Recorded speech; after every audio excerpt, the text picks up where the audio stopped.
am a Chelsea fan. I am a Chelsea fan. We win, we lose together. We rise, we fall together. I am a Chelsea fan. I am a Chelsea fan. We win, we lose together. We rise, we fall together. I am a Chelsea fan. I am a Chelsea fan.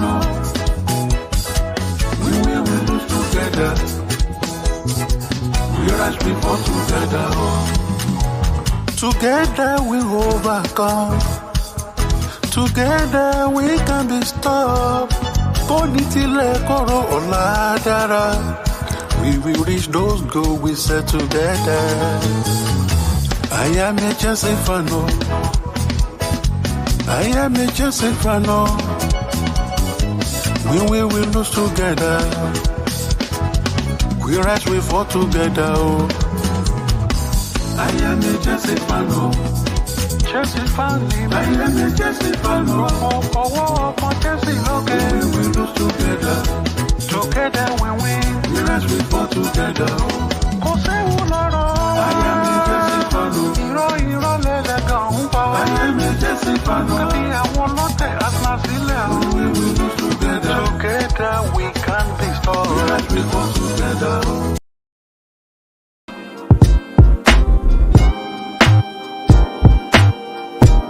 When is it gonna end, Robbie? I've had enough of it.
Yes, guys. Yes, people. Big up to everybody that's locked in.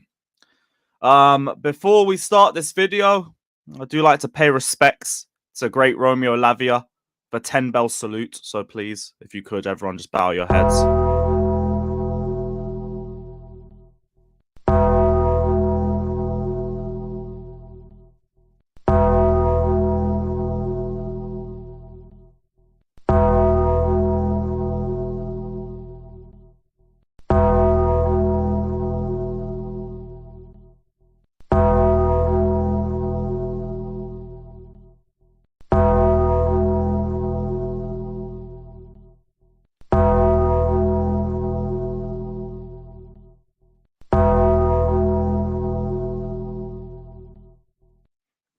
Big up to everybody. Big up to everybody.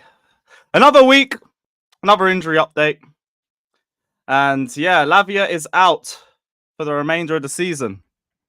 Shock and horror.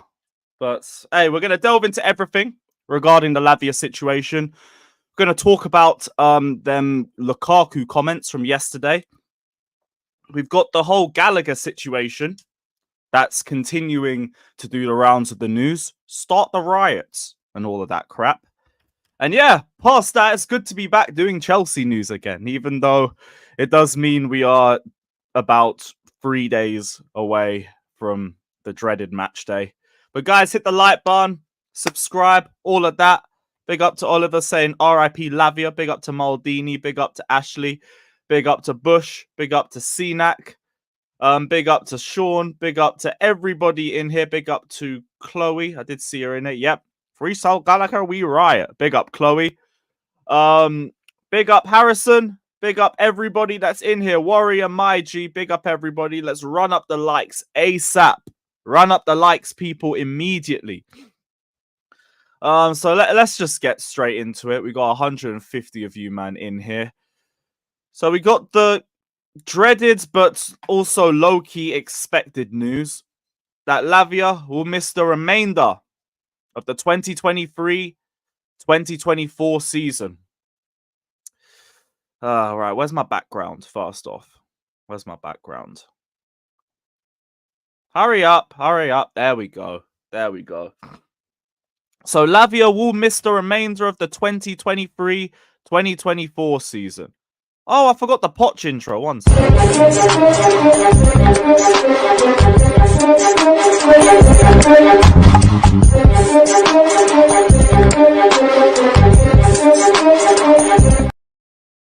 I knew I forgot something.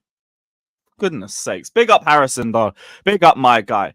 So what did the statement say? So Chelsea Football Club has today released the following statement regarding Romeo Lavia. Lavia is to unfortunately miss the remainder of our 23-24 campaign following a setback in his recovery again. Recent medical assessments have confirmed that Lavia, who sustained a significant thigh injury against Crystal Palace back in December, will not feature again this season. Which is a bit weird because I swear it was meant to be just a bruised thigh. Yeah, it was reported that it was a bruised thigh on like the 4th of January. And now we've got to this point. What the hell happened? And this isn't the first time it's happened as well, by the way. Either people are lying to us, or this medical team is a bag of crap, or Pochettino's rushing everybody back, or Pochettino's just running everybody dry in training, or you know what? It's probably just a combination of the three. It's probably just a combination of all three factors. So where was this? Because I had another bookmark in here. Because this isn't the first time where we've had someone get given a short-ass time frame, and then it continues to get bigger. Ugo Chukwu. Everyone remember Leslie? Leslie. Expected to be out for up to 6 weeks on the 5th of January. We're in the 27th of March. 13 entire weeks.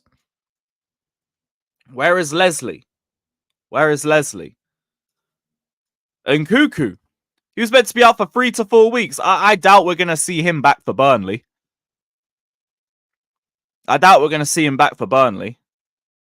And here's the first argument. These injury problems were present way before Pochettino. Leave him alone. Leave him alone. Big up Pochettino, man. Trust the process and all of that bullshit.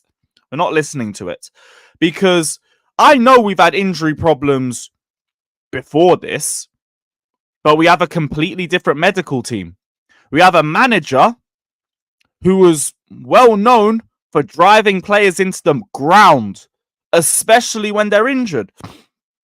An old Pochettino quote from back in the day, for anybody who wants to hear it. They feel very well. They're working very hard and they suffer a lot. Do you know why they want to be available quickly? Because we kill them when they are injured. They have double sessions every day and they suffer to keep fit. These injury problems were present way before Poch. Stop bashing the guy. Really? Really? We still doing it? Now, you can talk about the medical team. I don't mind because Like, this is ridiculous. And Nkunku had one major injury before joining us. Lavia had none. I don't remember Ugo Chukwu's injury record, but I bet it's not that deep if I do one Google check. Ugo Chukwu injury history. So, Ugo Chukwu had 48 days out in 2022 with an ankle injury. And that was it before joining Chelsea. So again, to all those saying, these injury problems are here way before Pochettino. These players weren't. These players weren't. So we can't run that argument. We can't do that. Like, fact is, and it's been prevalent from his time at PSG and from his time at Tottenham. Those regimes he puts those players through aren't good. They're not good. Sean's saying, I think it's the medical staff personally. I'm not even trying to take the blame away from them. I'm just saying, do not ignore the manager in this. Don't ignore the coach. Like, say it with all three. With all three of them. Show me a recent quotes where he said something similar and I will give it to you. He doesn't talk about that in this club because he used it as an excuse for why we lose games. Oh, we don't have Nkunku. Oh, we don't have Lavia. We don't have Ugo Chukwu. We got no Reece James. We got injuries, even though I run players into the ground. And sources have said that that my toughest training session is the day before a match. Now, what are we doing, man? Like, if you were trying to say, look at the medical team as well as Poch, I'd listen to you. But you're actually just trying to take it away from Poch. So no, I'm not listening. I'm not listening. Technical staff as well. They got to hold it too. I saw this earlier. In December, Lavia's comeback was being accelerated due to technical staff pressing for his return as they needed a midfielder, but the rehab of the player was not 100% done. There were some steps that needed to be taken, but the technical staff did not listen to medical advice. The player was injured again soon after the match. Now, the maddest thing is, I'm going to go back to that game because I just want to confirm this. So it was Chelsea 2, Crystal Palace 1. Yep, exactly what I thought. Enzo Fernandez was still out during that time because he had that groin issue. I don't know if you guys remember all the pubalgia talks from back in December. So he was out. Ugo Chukwu was out. So I believe this. I believe they were just like, shit. You know what? We're losing a lot of games. I've lost 5 away games in a row. My job's on the line. Lavia, you can walk, you can play. You can play, my friend. Roll through. We'll give you those 30 minutes. Don't care if you're not at 100%. Just get out there and do something, otherwise I'm getting sacked. Hey. So let's not talk about the manager. Because again, technical staff hold that too, but manager had to give the go-ahead for him to be able to play. He had to. Could have easily looked at him and be like, you know what, he's not 100%. Let me protect him. Let me protect him. No. There you go. There you go. Because I even remember a quote from Poch saying that he doesn't believe in injuries. Or something along the lines of that. Gonna see if I can find that one quickly. I remember talking about that a few months ago. Where is it? Where is it? Oh no, there was a quote. There was a quote from him saying injuries are not an excuse for Spurs back in the day. Intriguing. Very intriguing.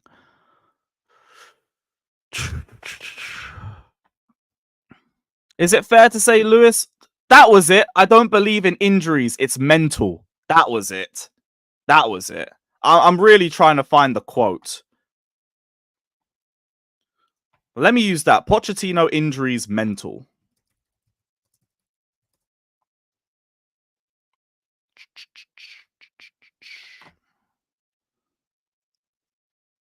I'll find it when I send the link out to the panel. I'll find it. Regardless, it's like Sean said. Top to bottom, We ain't serious. We are not serious. And Cuckoo, I don't know if we rushed him back, but seems to play 2-3 games and gets injured. The only player that we realistically signed that was an injury crock before we got him was Fofana. That's it. Fofana's the only one that you could look back on and be like, in hindsight, you know what? Maybe there was a few too many injuries and we probably should have left him, especially for 75 million. Like, boy. Other than that, like, what are we doing? Oh, someone said they tagged me in something. Guessing it's on Twitter. Quick little refresh.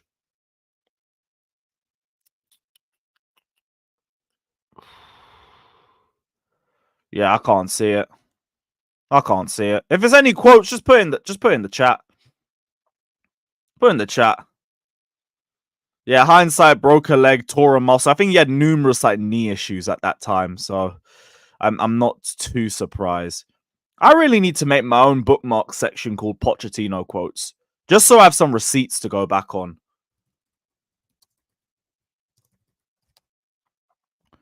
Because I definitely believe he saw him at 50%, just thought, hey, go for it. Go for it, man. It's all good. It's all good.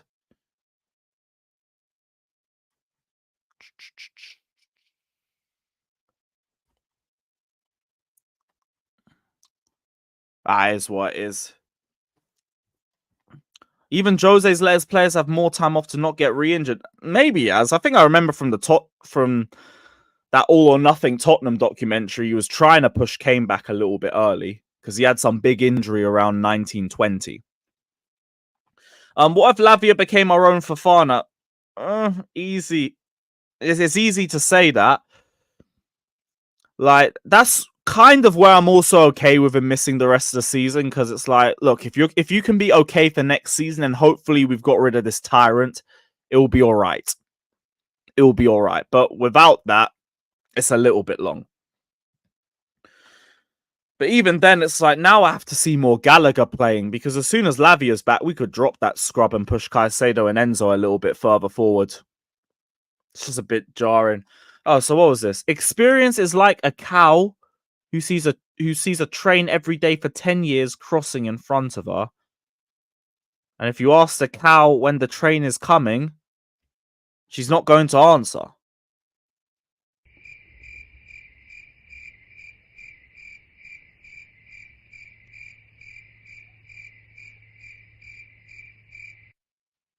The hell is he waffling about?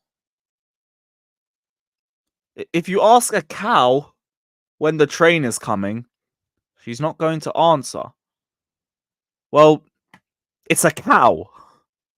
Like, of course they're not. It's an entire animal. Oh, please get rid of him at the end of the season. Look, we've got 2 more months left of this.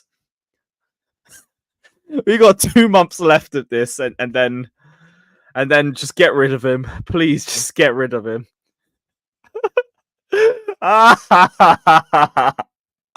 What have we done this season, bruv? What have we done? Like, the more you deep it, this is actually insane. This is actually insane. Ugh. Cal probably says moo, Poch, mate. Yeah, big facts. Big fact. Big up to CNAC saying those injuries in training seem deliberate at this point. How nobody asks what Poch is putting players through behind closed doors is valid at this point. I'm just looking at the stuff that he said at Tottenham and at PSG. And these injury problems just seem to follow him around. They seem to follow him around everywhere. So I got to look at the constant, which is you, bruv. It's you. Someone's head has got to roll for this. I don't know if it's the manager, I don't know if it's the medical staff, or I don't know if it's both, but there's clearly been some sort of neglect. There's clearly been some sort of malpractice, because this isn't the first time that we're hearing one timeline and then it constantly gets extended. Constantly. Check the Ricky Lambert video at Southampton. What is this?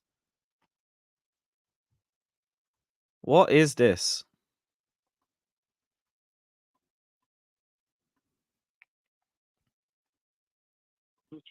which was a shock. It was the Mondays. It wasn't the Fridays, which was a shock. It was the Mondays when I've played 90 minutes. We would come in, and to everyone else, it was just like a 3/4 kind of pace, like a jog to a 3/4 kind of pace. We used to do 12 horseshoes, but to me, it was 3/4 and above, and I was like, what on earth is going on here? I just couldn't cope. So I thought it was me and Josh Houlivel who actually had the bottle to go into his room and pull him to one side, and very respectful, and just say, and I said, Mauricio, listen, we understand what you're trying to do, but I just think you're pushing us too much on a Monday, and you just need to calm it down. And we're not used to it, maybe build it up a bit later. And Mauricio was dead polite. He said, yes, that's fine. I understand. Okay. And we shook hands, went out, and we went back to the lads, made up, thinking, yeah, just done it for you boys. Next Monday, going to be sorted. So played the game, 90 minutes again, come in Monday. Not only did we do 12, we done 24 runs. 24 runs, and I just knew. I was laughing. I was running around laughing, almost crying, and I knew what he was doing. He was breaking me, and he did. He broke me. Oh boy.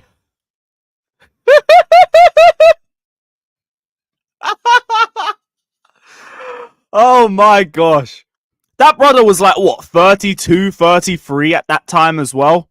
That's near retirement age back in those days. We probably do that method the day before a match day now, not the day after. That's his way of improving. So, all right, cool. You guys struggle after the match day. We'll do it before. We'll do it the day before.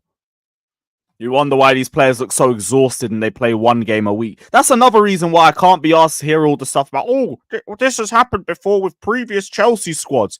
We used to play like, what, 6 competitions? 4, 5 competitions in a season? We play one game a week. One game a week. And we've got more injuries. Like, what? That poor brother. Like, how old is Ricky Lambert now? How old is he now? 42. So he would have been about 30, 31-ish. Around that time. Actually, no. Yeah, around 30, maybe 29. Around then. Around then. Even then, they're starting to creep into your older years as a football player. Blood.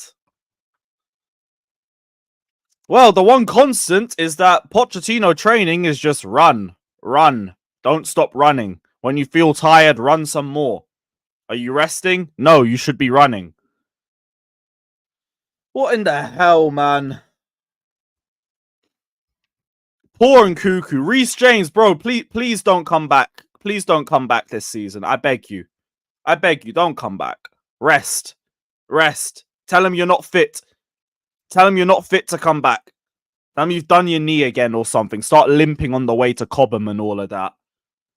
Because we cannot have you in them training sessions. We will never see Reece James. We won't see him back till like 2027. Ugh. Yeah, Chloe, that is exactly why Gallagher starts, and that's why Chilwell starts too. Who do you think won the GA contest?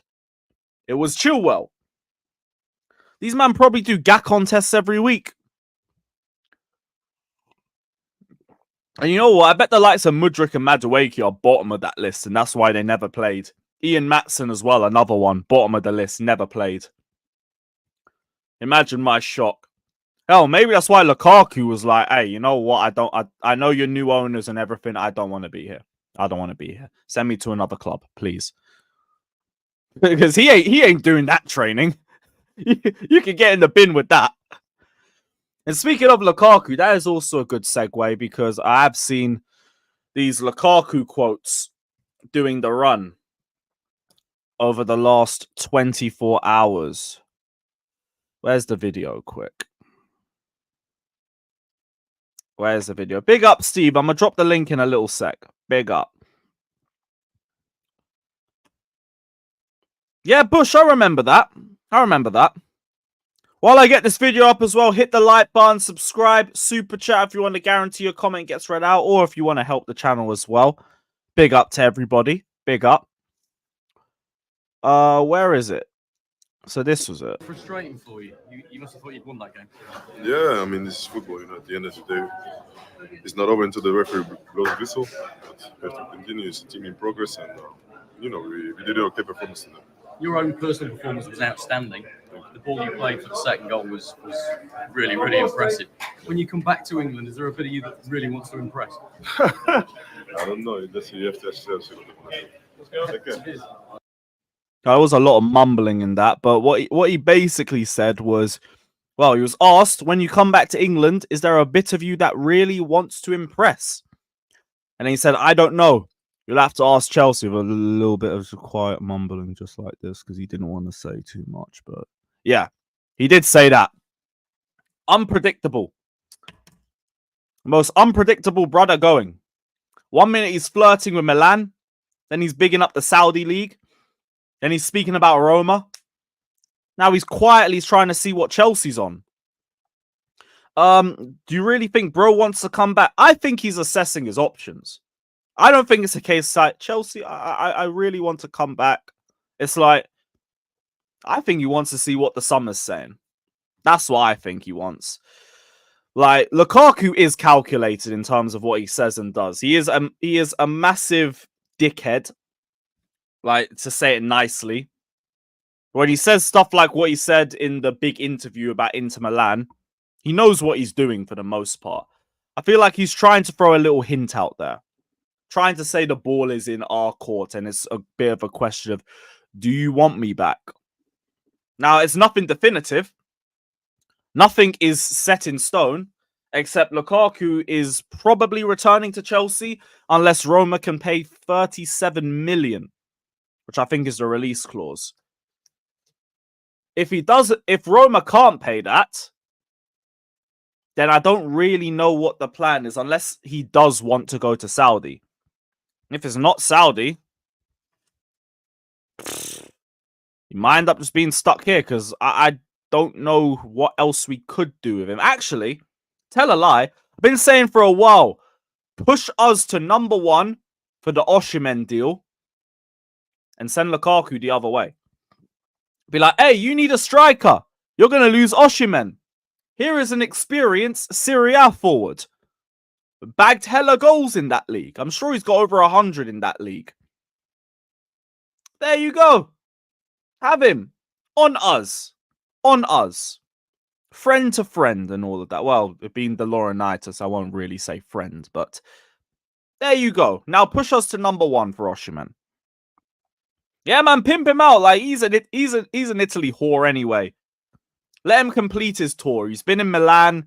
He's been in Rome. Now send him off to Naples. Send him off to Naples. But in terms of the big question, would you bring Lukaku back? My answer is I want every other available option except Lukaku. Now, if we don't get any of those options, crap. We might have to bite the bullet. We might. But that's if we don't get an Osimhen, we don't get Tony, we don't get Gyökeres, or any other striker that you have in your heads, we don't get them either. And we're thinking, crap, we need a bagsman. We need somebody who's going to score goals. We need somebody with a bit of experience. The big E word. Now, if that's the case, we might have to do it. And I hate to say it. It makes me sick even the thought of it. But if we don't get any of those other options, you might have to firm it. You might have to firm it. Now, we do have time. We do have time. Like, Lukaku's going to the Euros, so you're not going to have anything to do with him until mid-July. With his holidays as well, depending on when Belgium get knocked out, you probably don't see him back in Cobham until maybe even late July. Depending on whenever Belgium get knocked out. I don't know who's in their group. In fact, can I check who's in their group? Because that defo ain't the same Belgium team. They got Slovakia, Romania, Ukraine. I mean, they should get out the group. They should get out the group. How do you know Osimhen wants PSG? There's been some links on Osimhen to PSG. Apparently, it's his dream, even though he's literally said he dreams of going to the Premier League. But okay, sure. I don't know. Like Lukaku, I think is just assessing all of his options. Ivan Toney is looking like nobody wants to go near him, so that might be another option too. Hell, I'd send Lukaku off to Brentford if we could and get Toney. If that works, then perfect. But we have to see. We have to see. If he wants to come back to Chelsea and make it work, and we can't get any other strikers, I'm fine with it. Let me ask you guys that question. I'm not going to ask you if you want to see Lukaku back because we're on the same page with that. No. If we can't get any of our striker options in the summer, would you firm Lukaku coming back for another season? Just yes or no in the chat. Yes or no in the chat. Let me know. Jester says there's no can't miss striker on the market. Kind of hear it. There's no one that really goes, wow, bring him in now. It's just we need somebody who's a bit more clinical. So what are we saying? Nope. Yes, no. Yes, no. No, yes. Yes. Big yes. Nah, yes. Majorities are saying no. No, yes. I said, you guys never learn. Lukaku just isn't a horrible player. He's also toxic and will create more turmoil. Can't argue that down. The only thing I could say to argue against it is Tuchel's gone. And that big fallout was what caused everything else. But hey, who's to say he doesn't fall out with the next manager? So I don't know. I also feel like bringing in Lukaku because we're that desperate would also feed into his ego so much. Like, he would walk in here thinking, I'm the king now. I'm the king of Stamford Bridge. I won you the Club World Cup. Because I know this fan base loves to use that narrative. If you know, you know. So, yeah, I don't know. Oh, brother. Yo, I hope we buy a striker this summer. Please. Fucking please. Oh, dear. Chloe, I get that to a point as well. Like, if he comes and bags goals, nobody's going to care. But Lukaku would have to bag goals immediately. He would have to score immediately.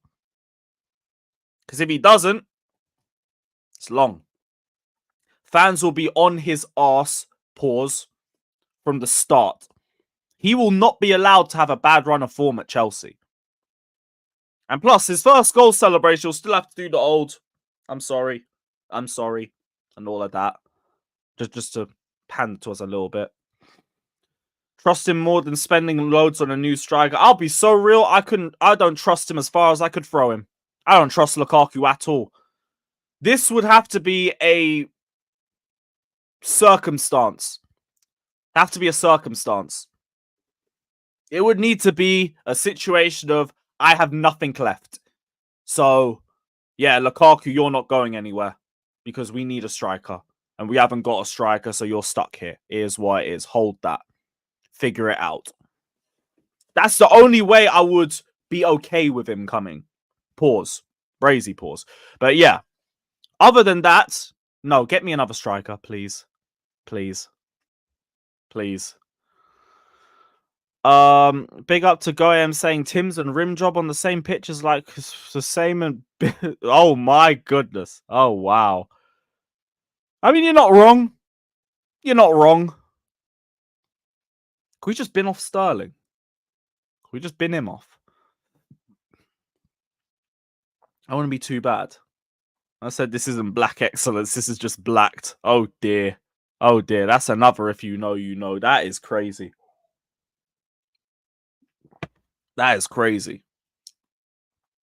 Yeah, but you know what, Lewis? A no for me. We're tired of struggling for a number 9. I hear it. I hear it. Who's better as a player, Osimhen or Lukaku? Defo Osimhen. Much less clunky. Quicker. I think we'll say probably a better finisher too. I think Lukaku's only got the physical edge on him. That's about it. Osimhen is way more mobile. Way more. But yeah, that is going to do the rounds again. So don't be too shocked if we end up talking about Lukaku potentially coming back to Chelsea again. Because that will continue to do the rounds. And Lukaku knows we're desperate. He knows we're desperate. So I guess we have to see, but... we need a striker this summer.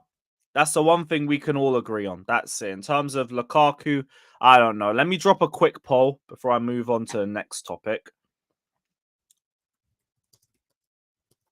Would you take Lukaku back if there was no other options available? We'll see. Just so I can get a decent idea of where everyone's at. I said 3rd time's a charm. We're an absolute mess. We are such a mess.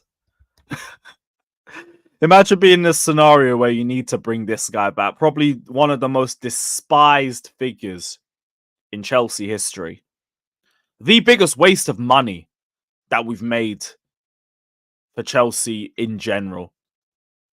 That's probably the only thing he's really done for us. Because before, there used to be big debates over our biggest flop.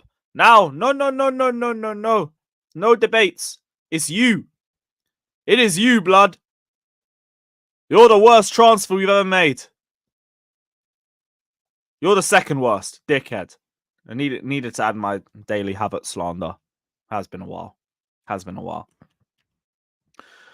So right, well, what's the next topic? Gallagher. Conor Gallagher. So sources at rival Premier League clubs tell us that Chelsea are actively trying to sell their academy graduate Conor Gallagher this summer. With 12 months left to run on his contract and any transfer fee booked as pure profit in an FFP world. That's from Craig Hope. Big up to Josh. It's good to see Josh in the chat. I hope you're good, man. Hope the family's good. Hope you're doing well. Big up, my guy. Big up. So if this news is true, then it explains more why there hasn't been a breakthrough in contract negotiations. Because it's either that or they're arguing about the length of contract. Because apparently Gallagher isn't asking for too much.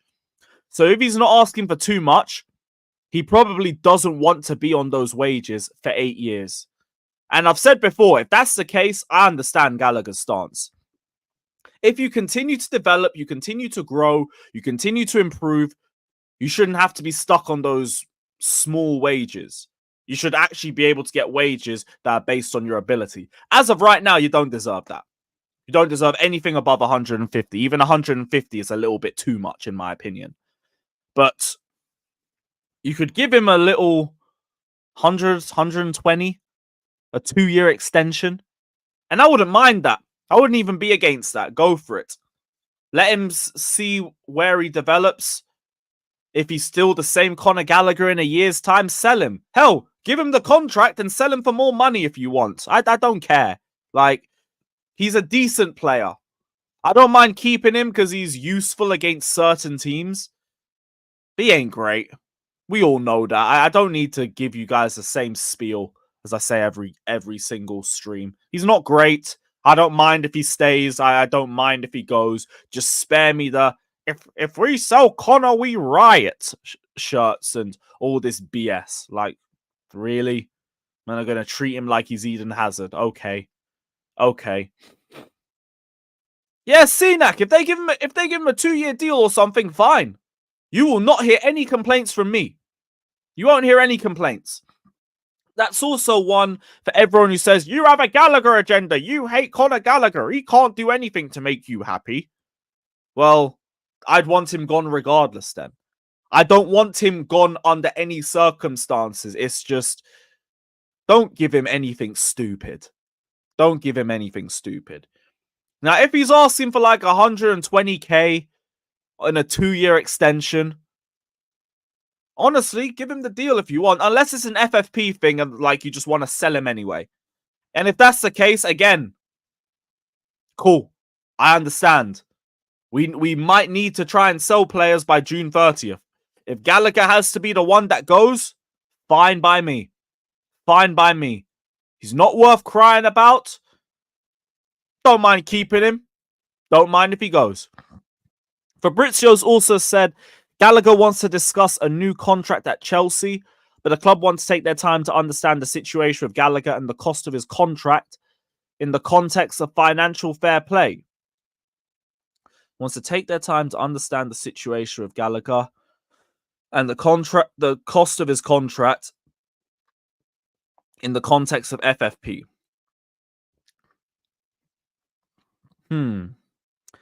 This does sound like we're trying to just drag this out. I'm getting that sort of feeling. Like, we're just trying to drag this out to summer and say, yeah, you know what, like, we're thinking about it. We're thinking about it. We just need to assess the situation and everything. We'll come back to you, Connor. And as soon as we get to the summer, yo, Tottenham called 45 million. You're out. Sorry, mate. We got you a taxi. Got your little Uber up north. You're used to training facilities. You were there training for England a few days ago. They'll see you there. They're awaiting you. Hell, you don't even need an Uber. Your engine's fine. You can run there. It's all good. It's all good. Hey, I can't wait for the riots, though. I can't wait for the riots. That will be hilarious. All 10 people outside of Stamford Bridge doing the whole Conor Gallagher out BS. Which, by the way, you man are going to sell shirts and mugs saying, if we sell Conor, we riot. You better do some rioting. Get your money's worth. Otherwise, man are just selling shirts for the sake of it.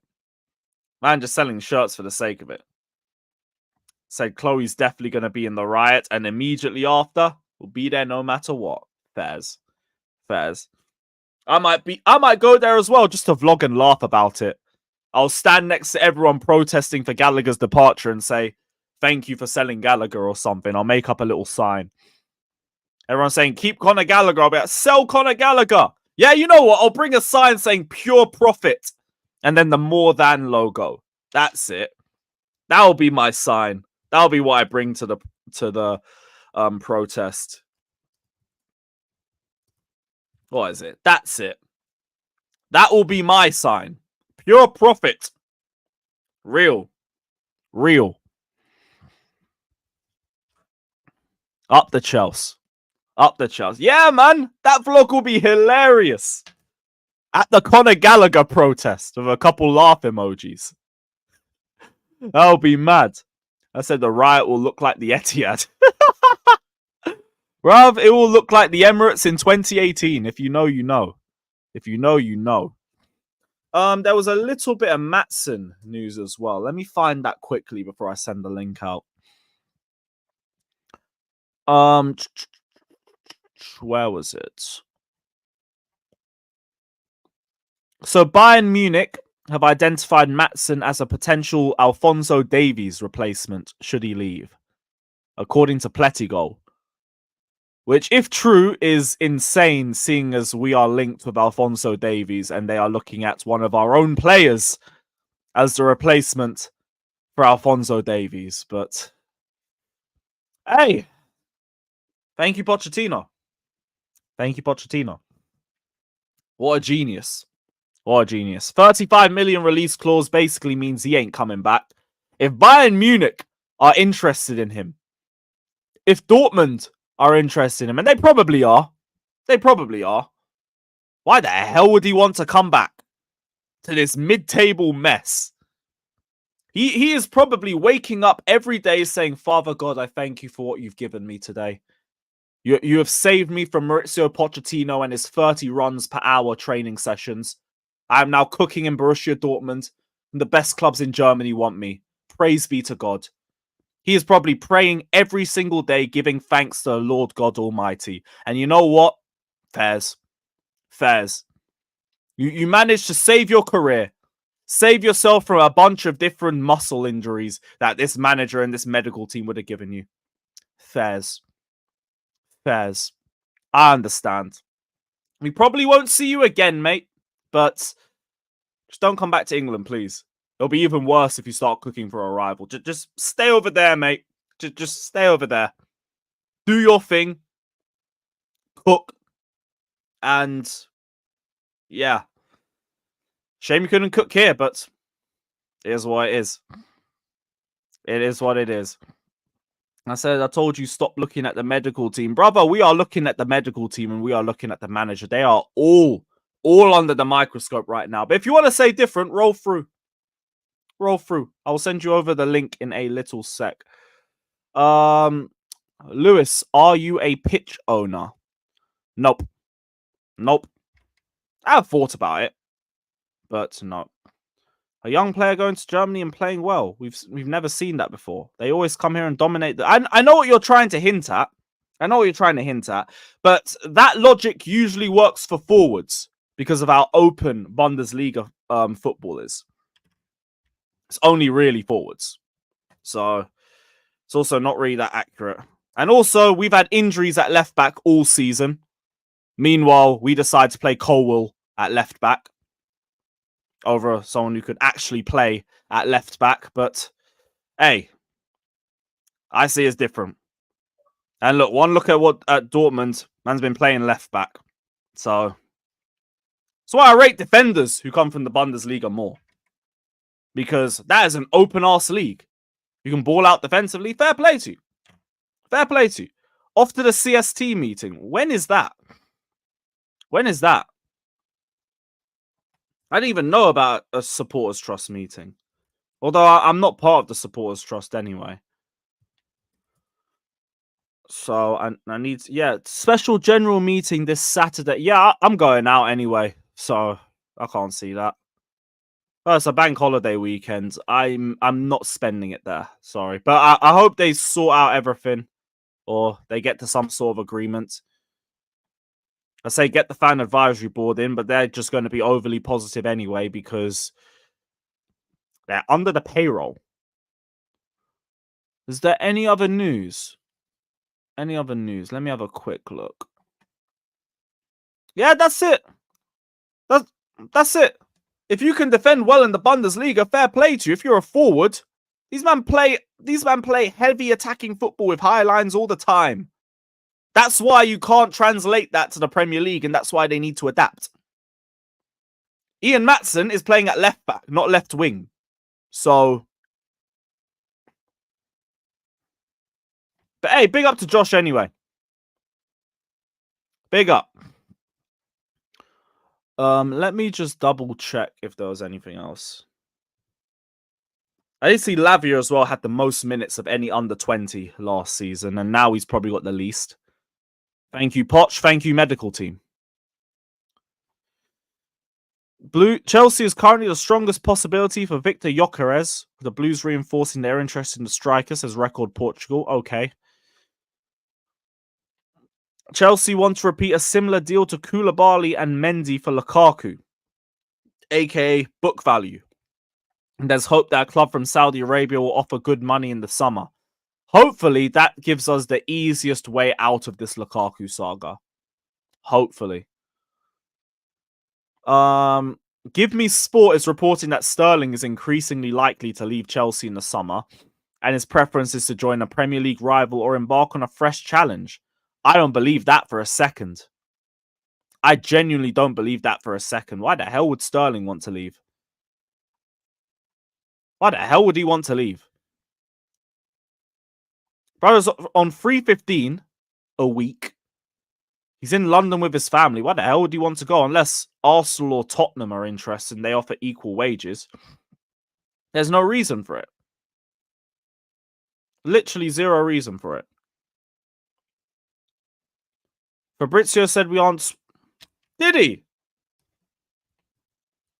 Have I completely missed that?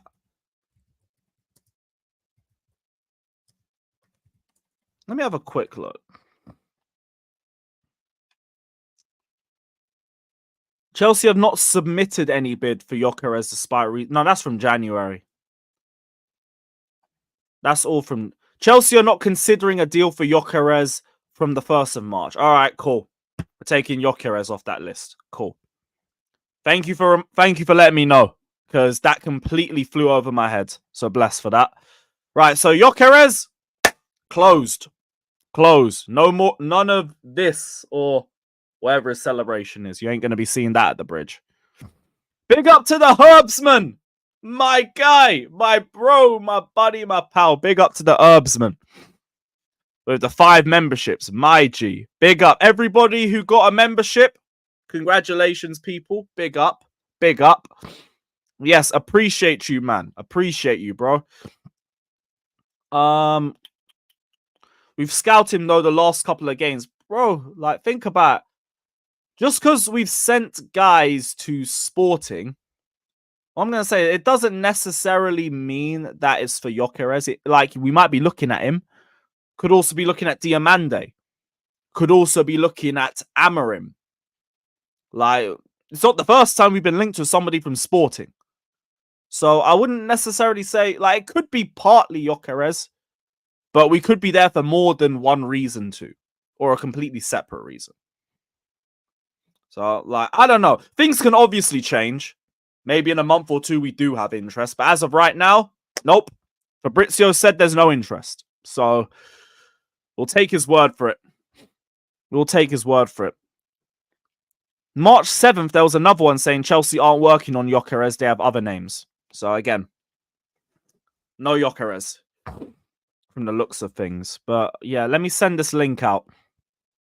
Man should go off for nearly an hour. This is what happens when I get locked up in jury duty and I don't get a lot of time to go through this news. Big up to everybody, though. It is good to be back. It is good to be back. Hit the like button, subscribe, super chat if you haven't done so already. I mean, really and truly, that's the only way I'm making anything off these streams now, because everything gets limited. Thank you, YouTube. I'll find a way to beat those allegations, but here's what it is. It is what it is. Link is going out, though. Link is going out. Big up to everybody. Like, subscribe, and up the Chelsea. What day is it? It's Wednesday tomorrow. Should have something live tomorrow. Friday preview. Saturday, Sunday watch-alongs. You already know. You already know. Same as usual. Same as usual. CA, I'm thinking of braids. I just don't know what braids to go for. I've never done them before in my life, so I don't know what to go for. But I'm thinking, you know what? If I don't try them now, I'm never going to try them. So I might as well give it a go.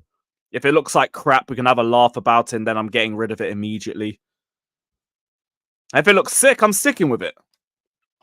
But I ain't got a clue. So, interesting experience. We'll see how it looks.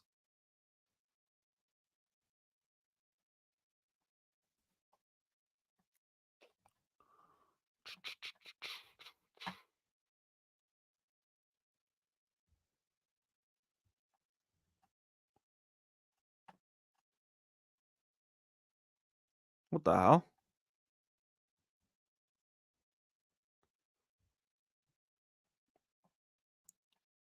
Calm. Nearly done. Nearly done, people. Oh.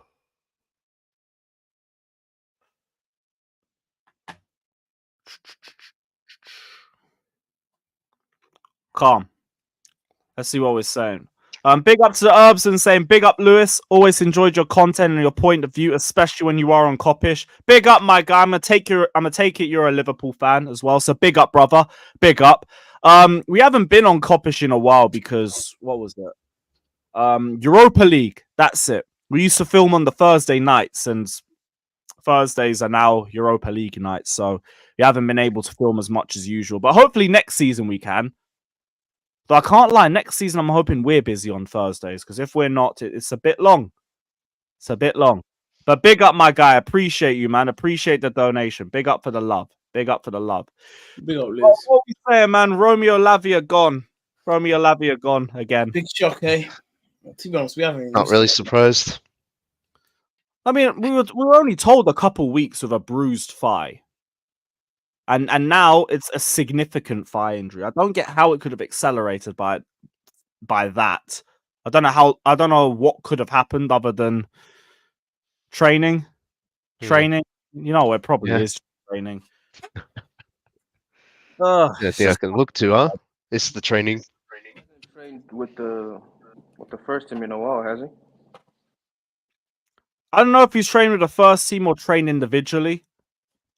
I saw him Well, I training don't with know someone if else, I'm pretty sure maybe he's it's been just doing like individual work. And if you're doing individual work, coach isn't in charge of your individual work. That's you and the training staff or whoever the fuck else is. Like, wasn't there a doing your photo of him oh, with looking more Lukaku at the training team. Okay.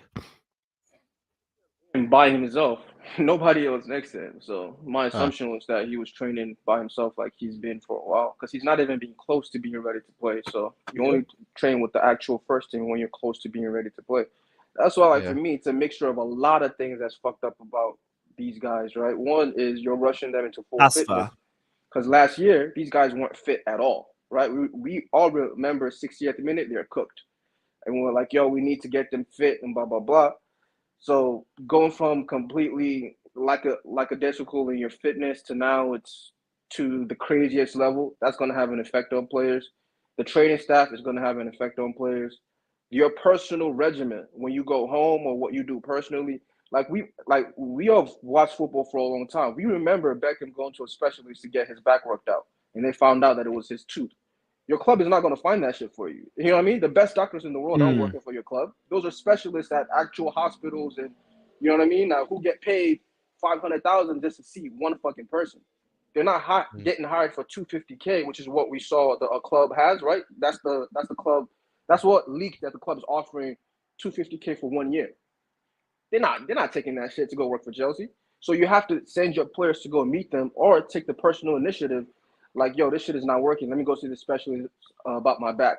Let me go see, try the stem cell or blah, blah, blah, which I don't expect young players to do. Like, at 19, I'm not thinking, oh, I need to go see this specialist in Germany for my thigh problem. It's just not, you know what I mean? Like, even Reece, how long did he take him to actually get surgery? Like, surgery is not a easy Last thing. resort. Nobody wants Like surgery. 2 seasons of people saying it. Nobody wants surgery because, even your recovery process is shit. So he avoided it for as long as he possibly could, and now he finally got it, right? So it's one of those things where when I look at these injury problems, I think it's a plethora of issues and how the fuck they can even fix, right? That's why, like, I try not to even speak about it too much because, Potts can get fired, but I remember on the Tuchel, the same guys were getting, not the same guys here, but I'm saying the same guys in Tuchel's squad were always getting injured. Be it Pulisic or this guy or that guy or Conte, Kovacic. It was the same guys time and time over. So, and when I was looking at them, I'm like, damn, what are you guys? Conte is a different issue. When he was getting injured, they'll rush him back because he was so good you had to play him.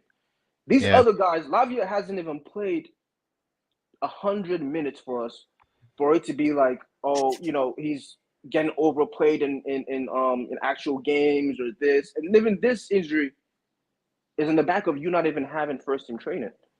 So like this is so confusing. How the fuck do we fix this? I don't know. You know what I mean? Like my solution is always just get me durable players because even while all this injury shit is happening, Caicedo missed a couple games, but this motherfucker's been playing the whole season. Enzo, who had a Puglia, whatever it was called, and it was supposed to be the worst thing. It was supposed to be the worst thing ever. He's not supposed to play. He's supposed to be injury prone, blah, blah, blah. How many games has he missed since then?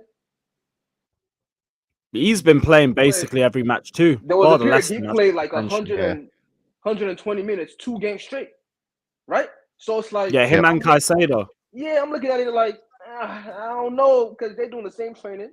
They're doing the same things. And they're playing more than anybody else put to fucking together. So if anybody should be injured, it should be them. It should be, you know what I mean? So that's why I'm like, okay, this part of it is there's just so many parts that are fucked, right? They fired everybody last year. They pretty much did. The shit wasn't working. brought some people back. It's just still not working. Oh, shit, It's like idiots. fucking hell. Like, what are we supposed to do at this point? You know? Yes. Yeah, I think the biggest question has been more it's because it's been players that haven't necessarily had big injury layoffs before joining us. Like Nkuku had one before joining us. I think Ugo Chukwu It's had an a ACL, though. hamstring injury, which got dragged out from a couple weeks into a couple months. Has been similar for Lavia. So I think the biggest question is how has this turned from something minor to something major, and why is this looking like it's happening to more than a couple players? Pies tweet. What's Pies said? Oh no, that's the same stuff we brought up. That was brought up at the start of the stream. I don't know if you guys saw it, but in this from Sasha Tavaleri, who I think is a Belgium source. Yeah, he is. He is. In December, Lavia's comeback was being accelerated due to technical staff pressing for his return as they needed a midfielder, but the rehab of the player was not 100% done. So he's hinting at this just being aggravated. They rushed And I was rushing him back because Enzo wasn't fit. True, but Ugo Chukwu wasn't fit. how the fuck would he know that? He's a Belgium source, so guess he's got it from some sources close to Lavia. I wasn't fit, but they forced me to play. Wasn't fully fit, yeah. The only reason why I could kind of see that is because we were very limited in midfield options then. We were doing Gallagher, Caicedo in the pivot. I think Lavia was the only midfielder we had on the bench. Let me just double check. Where is the Palace game? It was on the bench for like a few games before that, if I remember, and he didn't even get any minutes. And we were all like saying, "Yo, why is he not Alex playing? Matos is there. If you want to add him into it, yeah, Alex Matos and Castledine, but again, barely played, very inexperienced. I don't think any of us would have wanted to rely on him in the first place. So I guess they just put him on the bench just in case, and then it got to a point of, oh, we're drawing. We've lost our last 5 away games. We kind of need to win this one. So he threw him on, and then it just aggravated things. Then it turned from a bruised thigh into whatever the hell this is that we still haven't really got an idea of. It's just a significant thigh injury. Either way, like, just we can't be angry at him. I don't want anyone to be angry at him. I've seen people saying we shouldn't have signed him and all this crap. No, he's a good investment signing. He would have been so much better for us had he stayed fit, but it's not necessarily his fault that he's been injured for so long. So do still need to be supportive of him. But yeah, it's not ideal. First day after the international break, and we get this news. Brilliant. It's 11 games, yeah, because technically we're still in the FA Cup, so it's around 11 games left of the season. Yeah, how many league games do we have? Yeah, 11 and the 2 cup games if we make the final. Yep. So not too bad. It's just more that we have to see Gallagher starting every week again, but it's not any change. Not any change. Yeah, CNAC, that's BS. That's BS. Everyone's saying that we've signed another croc and everything. He wasn't a croc when he joined us. He didn't have numerous injuries when he joined us. I think maybe he did join us injured, but that was his first major injury. That was it. The only one that had a lot of injuries before we signed him was Fofana. Nobody else. Yep. Nobody else. I say if he's injury prone, is it a good investment? It's too early to even say that. It's only been a season. We call Reece James injury prone because he's had problems in numerous seasons. We call Chilwell injury prone because he's had problems in numerous seasons. Same thing with Fofana. Numerous seasons. Lavia, it's not that. It's not that, so we can't say. That's why I say for the player, you got to be patient with him at least. It's just be frustrated over the situation. I understand that. Be frustrated over the situation. That's calm. I get it. I'm not going to speak down on anybody for that. Maldini says, check what you tagged me in. What did you tag me in? So days missed via injury in 23-24 as of today. Sanchez missed 66 days. Colwill 36 days. Badiashile 187 days. Oh, yeah, I forgot Badiashile's been out for so long. Fofana the whole season. Cucurella 77. Chilwell 111. James 161. Who else? Lavia whole season. Caicedo 8 days. Big up Caicedo. Enzo 10 days. Fairs. Ugo Chukwu 112. Gallagher 0. That's like the only real prop for Gallagher. He never gets injured. Which fair play. Chukwemeka's got 162 days. Nkuku 205, Palmer none, Sterling none, Mudryk 16 days, Madueke 21 days, and Jackson none. So we got only 4, 5, 6 players, I'd say, that have missed under 2 weeks throughout the season. That is absolutely mental. I know we've had injury problems, but it's never been to this extent. No. It has, though. Just replace those full seasons with Conte. One of those you have Conte. No, I mean with that much players. You have huh? Yeah, the amount of players. Nah, but it's like those other guys, right? Who've missed like 2 games. 2 games, 1 game, a couple games here and there. That's fine. That happens during the whole season. The guys that look like are the guys who you've missed 26 games. You've missed Harvard, 30 games, stuff like that. James, he's done that before. Fofana, we know he's the one who's injury prone. Chilwell, he does that every year. So at least for those 3, we know those guys are always fucking injured. For a goalkeeper, how the fuck are you? That's what I don't understand about keepers. What in the training is getting you injured so much? Oh, that's a good question. This is all speculative. That's the thing. At least for Sanchez. The only thing we know about his training is that Poch it demands a lot of running, and that's it. No, but Sanchez got injured during the Everton game. If what?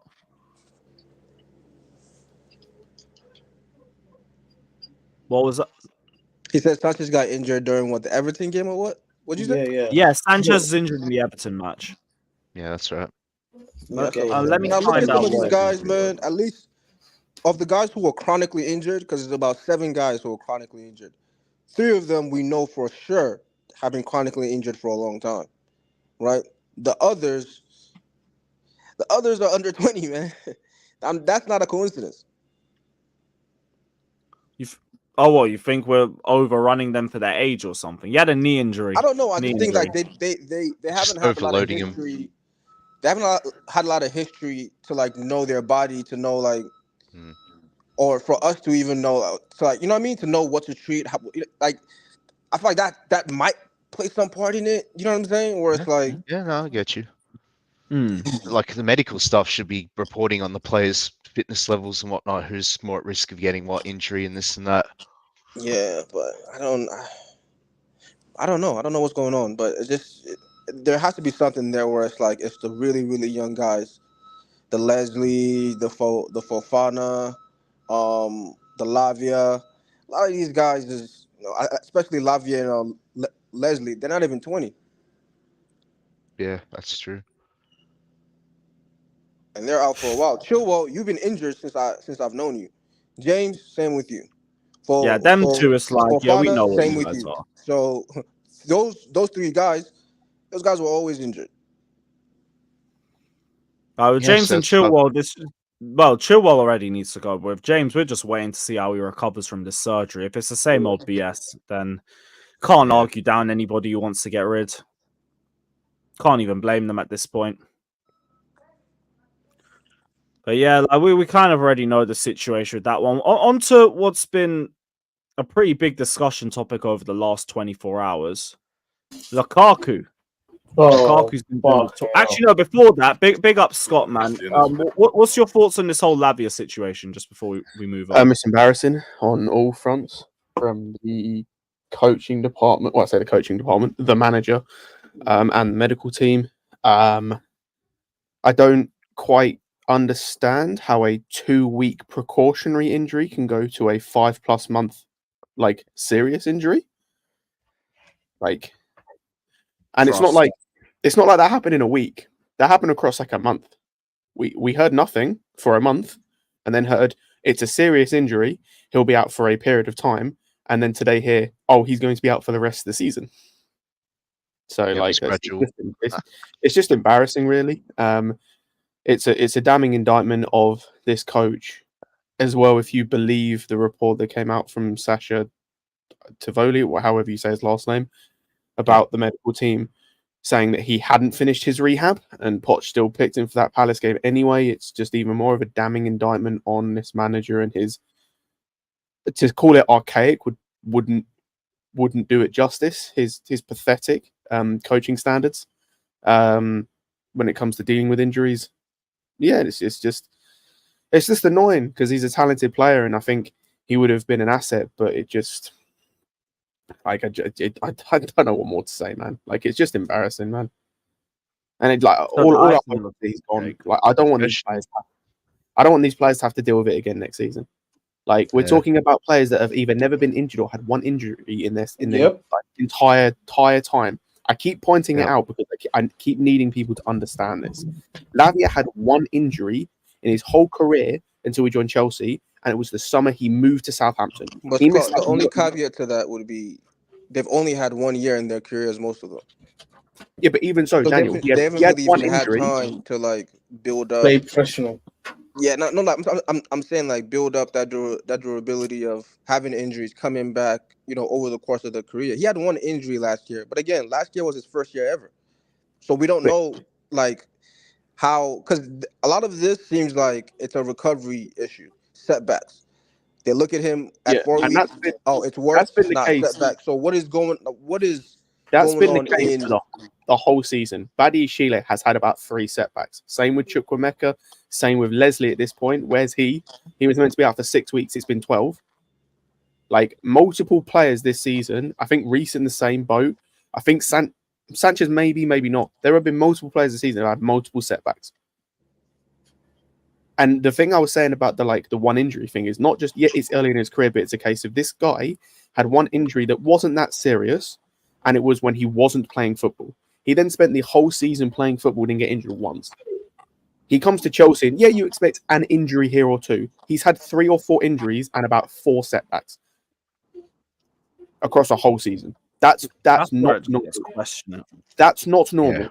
What you expect an injury like Chukwuemeka's, right? The Chukwuemeka one, that's an impact injury. It happens, cool, whatever. It was his knee. Since then, he's had a couple of setbacks. That's where I have the issue. But the actual injury itself, that happens. This guy has had 3 or 4 injuries, and they have not all been the same. Yeah, it's the different. Not even him. Leslie was only meant to be out for a few weeks in January. Like it's just he's still out.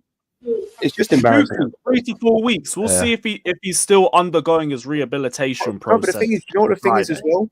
I don't want to see Nkunku for the rest of the season because apart from the cup final, there's no point playing him. What's the point? To get us from 11th to 7th, what's the point? To potentially ruin his career even more. Just let him rehab properly for the rest of the season. Even if what it'll be? It'll be to save the manager's job. Oh, fuck the manager, or screw the manager. It shouldn't. It shouldn't. This is where it comes back again. This comes back to the report that came out again. If you believe what was reported of he picked Lavia before his rehab was complete because he needed a midfielder on a bench to play 30 minutes in a game, in a Premier League game, and the only reason he brought him on is because we were losing. Don't forget, it was a Crystal Palace side that was struggling just as bad, if not worse. Yeah, they were arguably worse than us at that point under Hodgson. They were, and this is what I'm saying of all of this season when it comes to Poch, and I kind of understand it to an extent, but if you believe you have the trust from the guys above, you shouldn't be this short-sighted and short-termism about it. With everything that he does, considering you keep preaching this idea of we've got a young team. Everything you do is for the short term. Every single thing you do. And it makes no sense. So the manager's just inconsistent as hell and says and does anything that keeps him in the job for longer. I feel like he knows he's out of his depth too. It's just as indecent pay packet. Lewis, but what's stupid is he's doing all of this to do that and it's actually hindering him. Like, if he just stops thinking short term all the time, some of the things he actually does probably helps him in the long term and helps him keep his job. But because he's doing all this short term stuff, it's actually hurting him. That's what's stupid about this. Like, he's just done as a manager at the top level. I don't know if he ever got there, but he's done. He's done. Questionable if he ever was. Nah, he just rode off that whole Tottenham spell where he made them relevant and all of that BS. And he's still trying to live off it because people are still trying to use that as a case study as to why he needs to be given more time and all that BS. Big up Victor, man. What are you saying, bro? Well, go on, people. What you want saying? Same crap, different day. Well, international break's over, so we're back to that. Hey, Lavia's gone. I said everyone's so down, man. I said everyone's so down. This nigga's only played like 30 minutes, man. It's calm. Oh, brother. I'm not down about that. I think where me and Scott agree is I don't think this manager has the know-how to handle a lot of these young guys, number one. And two, he's just not he is done at the top level. The other part of it is like, I don't put how about he doesn't have to use any players full stop. That can be true, and that is true. But also, I don't put these injuries on him. Nah, this is our worst injury record. I'm looking at all the different evidence, and but it will also have the youngest team we've ever had of all time. Yeah, but the players who have not been here didn't get those amount of injuries before they got here. I don't put everything when it comes to really injuries played on much him. before they got here. Yeah. I don't put everything when it comes to injuries on him, but I put a large portion of it. Like, it's him plus the medical team, because you're right in something you said earlier, Daniel, where it's like, I don't know what it is or the reason for it or where it's coming from or whatever, but there is something seriously wrong with the rehab and the recovery when it comes to these injuries, because you can't be having this many setbacks. 1 or 2 is understandable. We're having players have 3 or 4 across a season. Like, that's not so like for me, I can look at the medical team a lot more than I can look at him. And the reason being, Lavia hasn't even touched first team training yet. So you're not even under the influence of Poch yet. You're still working with the rehab team, the medical team to get back fit. So if you're having the setbacks there, how can we blame the training staff when you haven't even trained yet? That's fair. That's why it's got to be a range of issues. You can't blame any one person. This last injury, this one that keeps him out, this setback that keeps him out for the rest of the season, he didn't touch first team training to be under the influence of Poch, and you have to do this and that.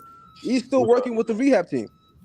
And I'll mention it again, like whoever, like, I'm sorry, but whoever diagnosed his injury as a 2-week injury and then like 2 months, 3 months later diagnosed it as a 5+ month injury needs to be sacked on the spot. How could be that incorrect with your diagnosis of an injury, and it takes you 3 months to reach that diagnosis? I'm sorry, that's unreal. That's unbelievable. We're at the end of March. We're about devil's advocate. Do you think the club might have pushed that out? Not immediately said it was a couple months. No, but I bro, don't know, that's stop the fan base from being annoyed.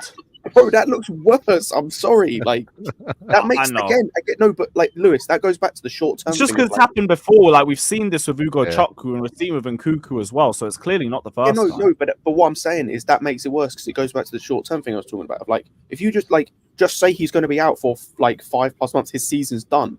Cool, then I know what to expect. But now you told me he's going to be gone for 2 weeks from a bruised thigh, and now he's got a serious, significant thigh injury that's keeping him out for 5+ months because he got injured in December and he's going to miss the season. That's May. That means he's out for at least 5 months. That's unacceptable. I hear that. That's unacceptable. Yeah, again, I was saying one thing and doing something completely different. Because all it does to me, by the way, it just comes down to trust. Like, why should I trust anything you say? You can't even report injuries properly or tell me the extent of like how long the injuries are. That's simple. Why should I trust you with the more important stuff? Lavia just dropped a statement as well saying, "Hi, Chelsea family. As you may know, and despite my countless efforts, I will be missing the remainder of the season. This has been a frustrating season for me, not being able to help my teammates. I love this squad, this badge, and being on the pitch more than anything. Trust that I've given my all every day to get back. Thank you for the love, support, and critics because they all affect me positively and keep me going. Can't wait to give it back and share many special moments together. See you soon. Take care, mate. Just get well soon, bruv. Yeah. But he's Can't say too Belgian. much on that. He doesn't speak English like that, does he? Yeah, because Belgians can understand the English language, brother. He spent years in like the academy. Yeah, he's been in the country for long enough. Spoken in Belgium. Exactly. Right. And we literally have a whole Lukaku quote about us yesterday, all in English. And he was at the C Academy, so what are you talking about? Yeah. Who cares about Lavia? Like, he hasn't played for us, neither Uguchukumuchu, whatever. Like, if we have Lavia and Uguchukumuku, right, then we would be confused, like, what is the problem? Like, we will be focusing on, oh, we need a striker, we need a fucking defender. We've got world-class defenders. We've got Gusto, we've got Dasasi, we've got Colwell, we've got not Chilwell. We've got good attackers. We've got, like, Cole Palmer, right? And we can add one striker, but we need a midfielder, right? So I think Caicedo and Olmo is going to do a brilliant job. Olmo is one of the best midfielder. He's a fucking faster version of Jorginho, and then Enzo can take Gallagher place because we are going to sell Gallagher, right? Sorry.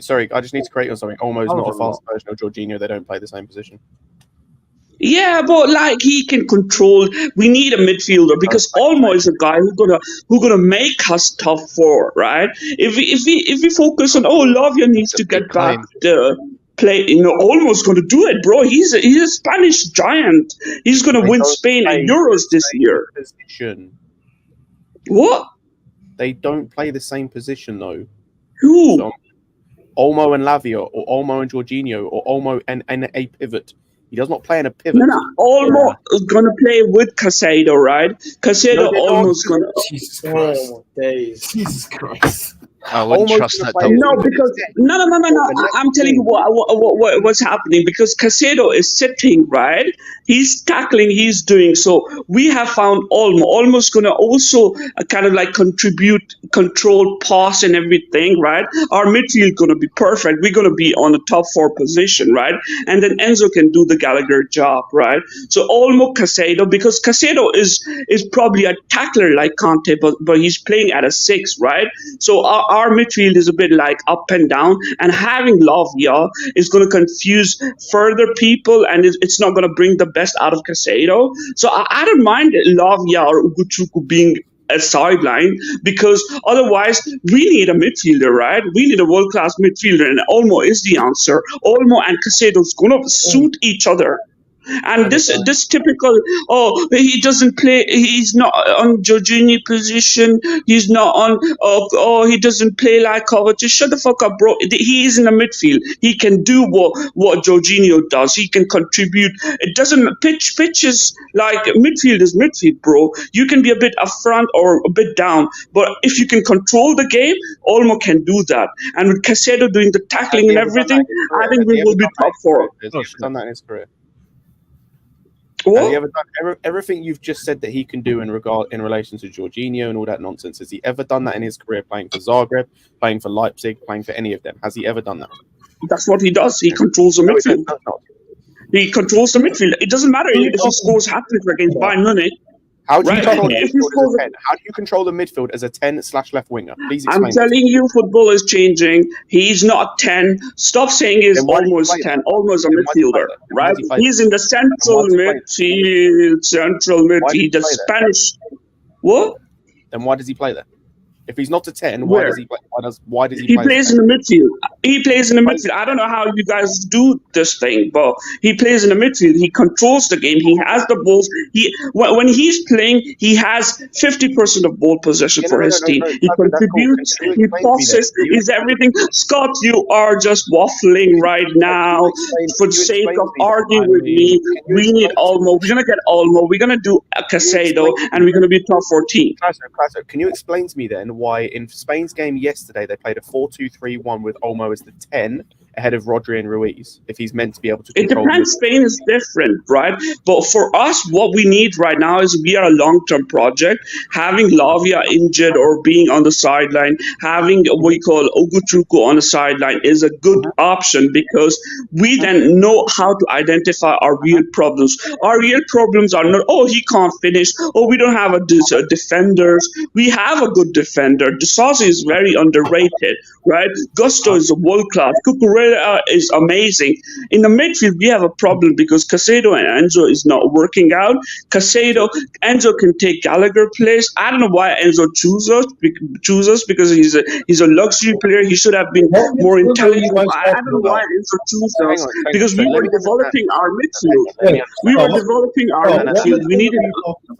So what I need to understand, he's talking about Dani Olmo. What I need to understand, right? So in your warped sense of how this works, you're thinking we sign Olmo, play him as the 6, Caicedo is the kind of Kante regen, run around everything, and Enzo's the 10, which he's never done before, as the 10 who is the late arriver into the box, despite the fact that his passing is the best in the team. And he can't shoot. In a team in 11. Listen, Enzo is just a luxury player. He is an amazing player, but he should have been more careful for signing for us because we were under the development stage and we needed to focus on our midfield and we need a passer, we need a controller Olmo coming from Espanyol, Barcelona Academy. I've seen him closely. People say 10. We don't, in Deutschland, we sag next 10 now. He's a midfield. He plays in the midfield. I don't know why you keep on saying 10, false 10, whatever. Don't say that. He's a midfielder. He can control it. If he controls a bit a forward in a pitch, it doesn't matter. I think Olmo Caicedo will work out. Caicedo, I'm not even 100% sure about him. I think Lavia and Caicedo would have a good competition. I'm not a big fan of Caicedo, but he's growing on me because he does a lot of tackling. He's a hard worker. Enzo, I'm not confirmed about him, but if we give Enzo a Gallagher position, right, and then Nkunku and Gallagher or Nkunku and Enzo can fight for their own position. By the way, Nkunku was an injury-prone player before he joined Chelsea. Anyways, but like we need Olmo and Caicedo. I think if we get Olmo, I'm telling you right now, we are just Olmo away and a manager away from being a top 4 position. But by the way, I'll be back. I need to go. I'll be back. But Olmo is not a 10. Olmo is a midfielder. Lewis, bring up what I sent in the private chat, please. I'll be back. Cool. No worries, Klasdorf. It was good to hear from you again. Big up. Yeah, please don't come back. Please don't come back. Go and look at what Jez put in the private chat, and that's what you need to see. In not in the private chat, in the Sarcasm Seat group chat. That's what you need to see. Oh no, what's he posted? Bro, no, he just put the heat maps of both Olmo and Jorginho as well. Oh, okay. One sec. I don't even need heat maps. I just went on Transfer Market to show where Olmo's been playing. I brought up where he's been playing this season and where he's been playing throughout his career. That's Jorginho's heat map. And then go up. Where's Olmo's? Blood. Basically nothing deep. Basically nothing deep. Yeah. And nothing past almost nothing past the halfway line in relation to what he does before halfway line. Scott, I brought up his I went on Transfer Market. He's only played like 13 games in midfield. Majority of his games has been as a 10 or on the left or on the right. I was gonna say that the thing is like I don't actually even disagree with him necessarily about the player or about what type of player we need, but to fit Olmo in that position is not the answer. Because like Olmo, especially when he was playing with Nkunku, when they were playing like the 3-4-3, would play as a left wing or like a left 10, whatever you want to call it.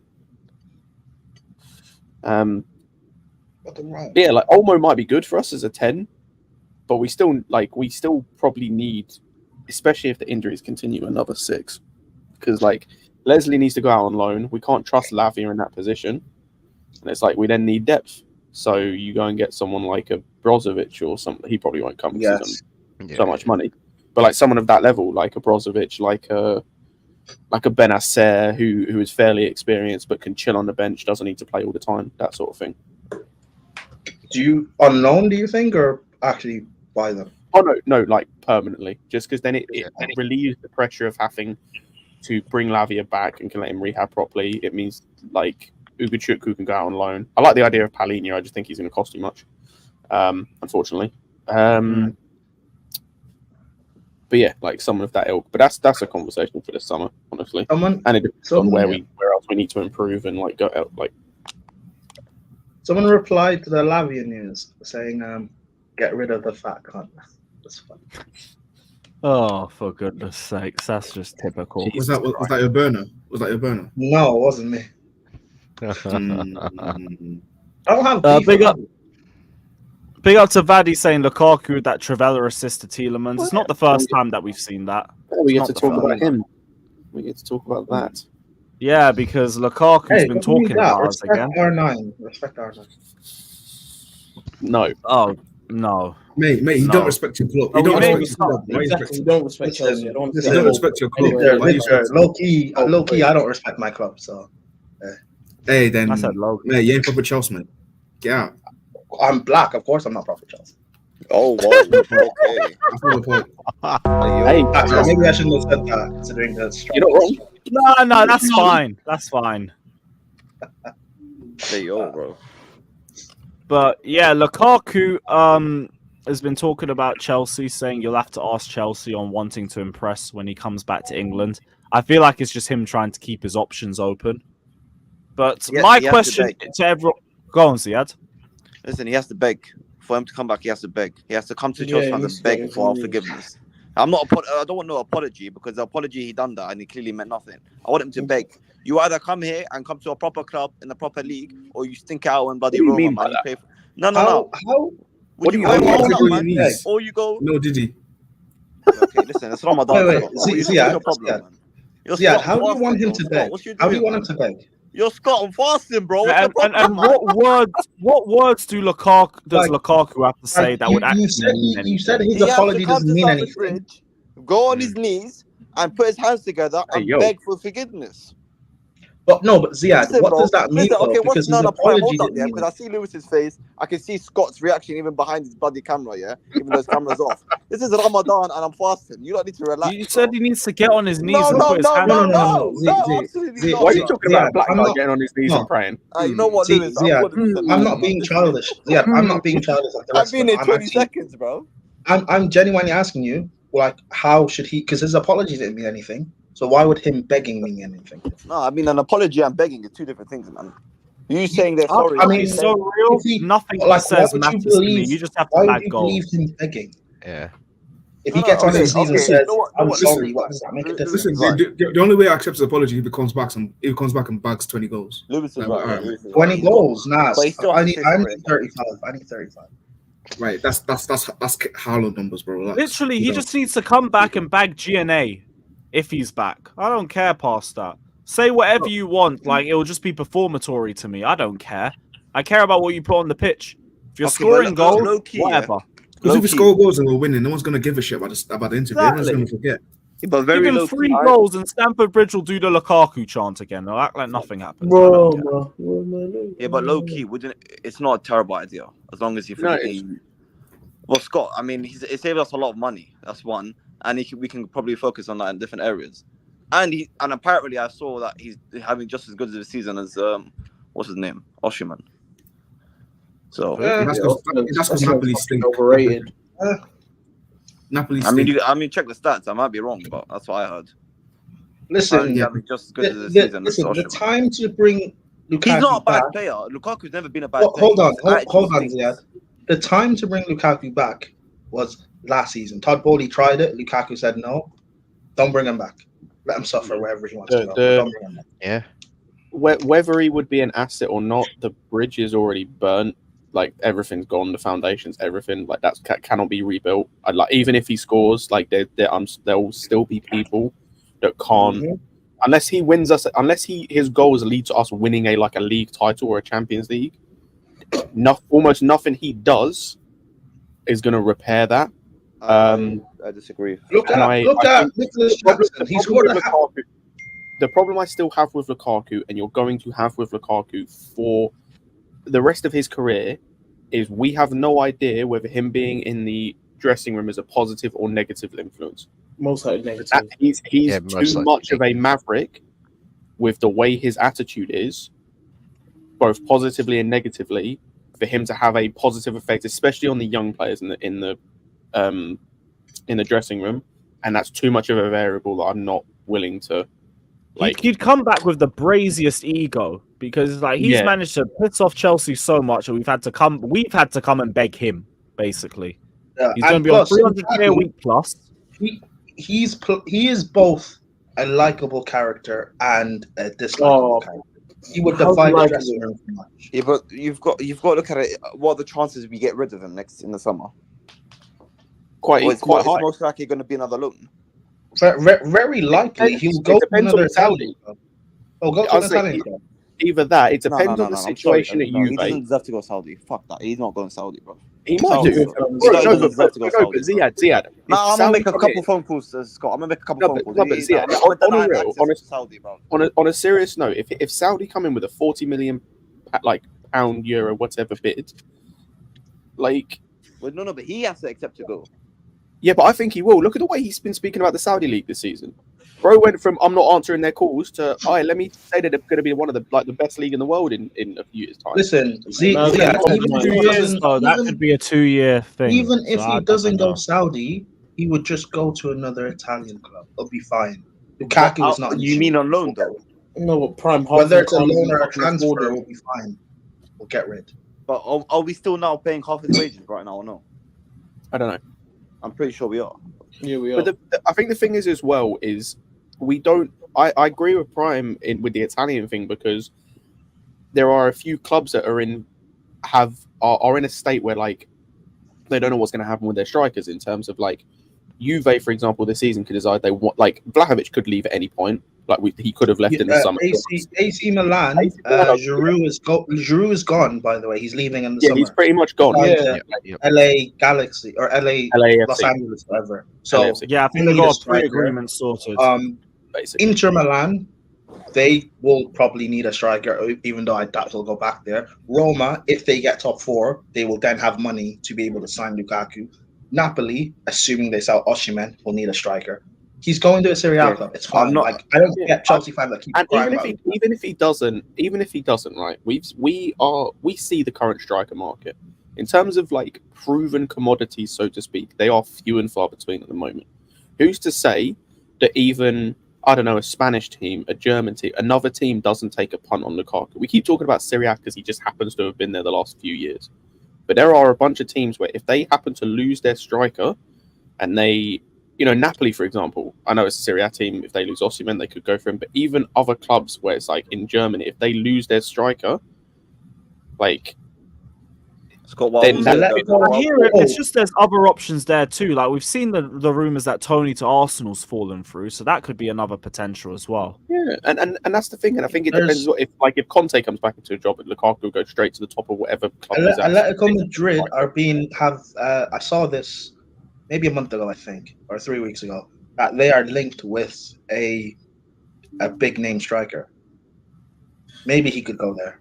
Like there are clubs that would take Lukaku. That's because we hate him. And I think big name striker is vague though. That could be Osimhen, Tony. I know, but I'm just making a point of there are clubs that would take him. Yeah, and I think we saw from last summer that when it comes to this ownership group and this club, we can't rule anything out because we saw guys leave that we thought would never leave. Like, no one thought that Koulibaly would be gone a year after signing. No one thought Havertz or Mount would be gone. Or no, Mount probably. No one thought Havertz would be gone. No one thought that, like, we'd sell most of the guys. Even the Ziyech thing. I know he didn't move. No one expected that deal to happen. The only reason it didn't is because of his injury history and his injury record. Like, that's the thing is, who's just, like... It could the way that this ownership has done when it comes to selling players, it's the one part of transfers they've actually probably excelled in, more than anything else, is they can get rid of players. Like for the most part. I agree with you what you're not saying in terms of interest from Lukaku because I'm looking at his stats now is quite good. So I think they will be interested in him and especially experience and you could say proven and whatnot. But the reason that we want to get rid of him is because of him as a person and how he can affect the training room and whatnot. That's fine. But as a player and especially in our situation where we are dying for a striker, I would not be against it as long as he patterns up because his stats right. Osimhen's got 11 goals and 3 assists in the league. right, with 2 goals in 6 matches in the Champions League. And Lukaku's got 10 goals and 3 assists in the league, and 7 goals in 9 games in the Europa League with an assist. So he's got 8 GNA in 9 in the Europa League. So his stats are very good. Ziad, you're But right. I disagree with that. Ziad, hold on, Scott. Let me just say this, Ziad. You know what? I agree, but here's the thing: we tried that last summer, and he said no. So why are we going to try that again with him? Just because all of a sudden he's now in the mood? No, He doesn't dictate terms here. We do. No, I agree. Like him as a person, he can do one, but as a player, like Bomba Clark, bro, that guy. I don't. But Ziad, if he says now, okay, I want to come back to Chelsea, what happens in a few months' time when his mood changes? Hey, Lewis, can you stop doing that, bro? No, is it me bugging again? What? I'm hearing that Undertaker shit again, bro. Oh yeah, you're thinking. Yeah, that's you, bro. That's you. Let me come back, bro. Let me hold that thought, Prime, bro. Hold that thought. Yeah, that's a you. How's that happen to him again? Bro, Wait, Undertaker. Yeah, so he's hearing the goal on repeat. That's on him. Yeah, I disagree with points, by the way, which I'll bring up again. I don't think we're dying for a striker, like, because that implies that we're absolutely desperate. I don't think we're desperate. I think we need the right striker. Like, that's the thing. I think the reason we're trying to like go for Osimhen is both because it's both opportunity as well as like the best option out there, if that makes sense. Like, it was the same with the Benzema thing. Like, the reason we went after Benzema is because it's Benzema and the opportunity was there. There's no way, bro. No, Lewis, you done that, right? You done that, bro. Yeah, that was me. No, I did. I just heard it. Yeah. Anyway. I disagree. What do you disagree about him being a dead player? No, I disagree with something you said in terms of when you said we're dying for a striker. I don't think we're dying for a striker, period. I think we're dying for the right striker, which I don't think Lukaku is. No, we're dying for a striker squad. That's not. I don't think we are. I genuinely no. I don't think you we're would be dying happy if Jackson was our number 1 striker next season.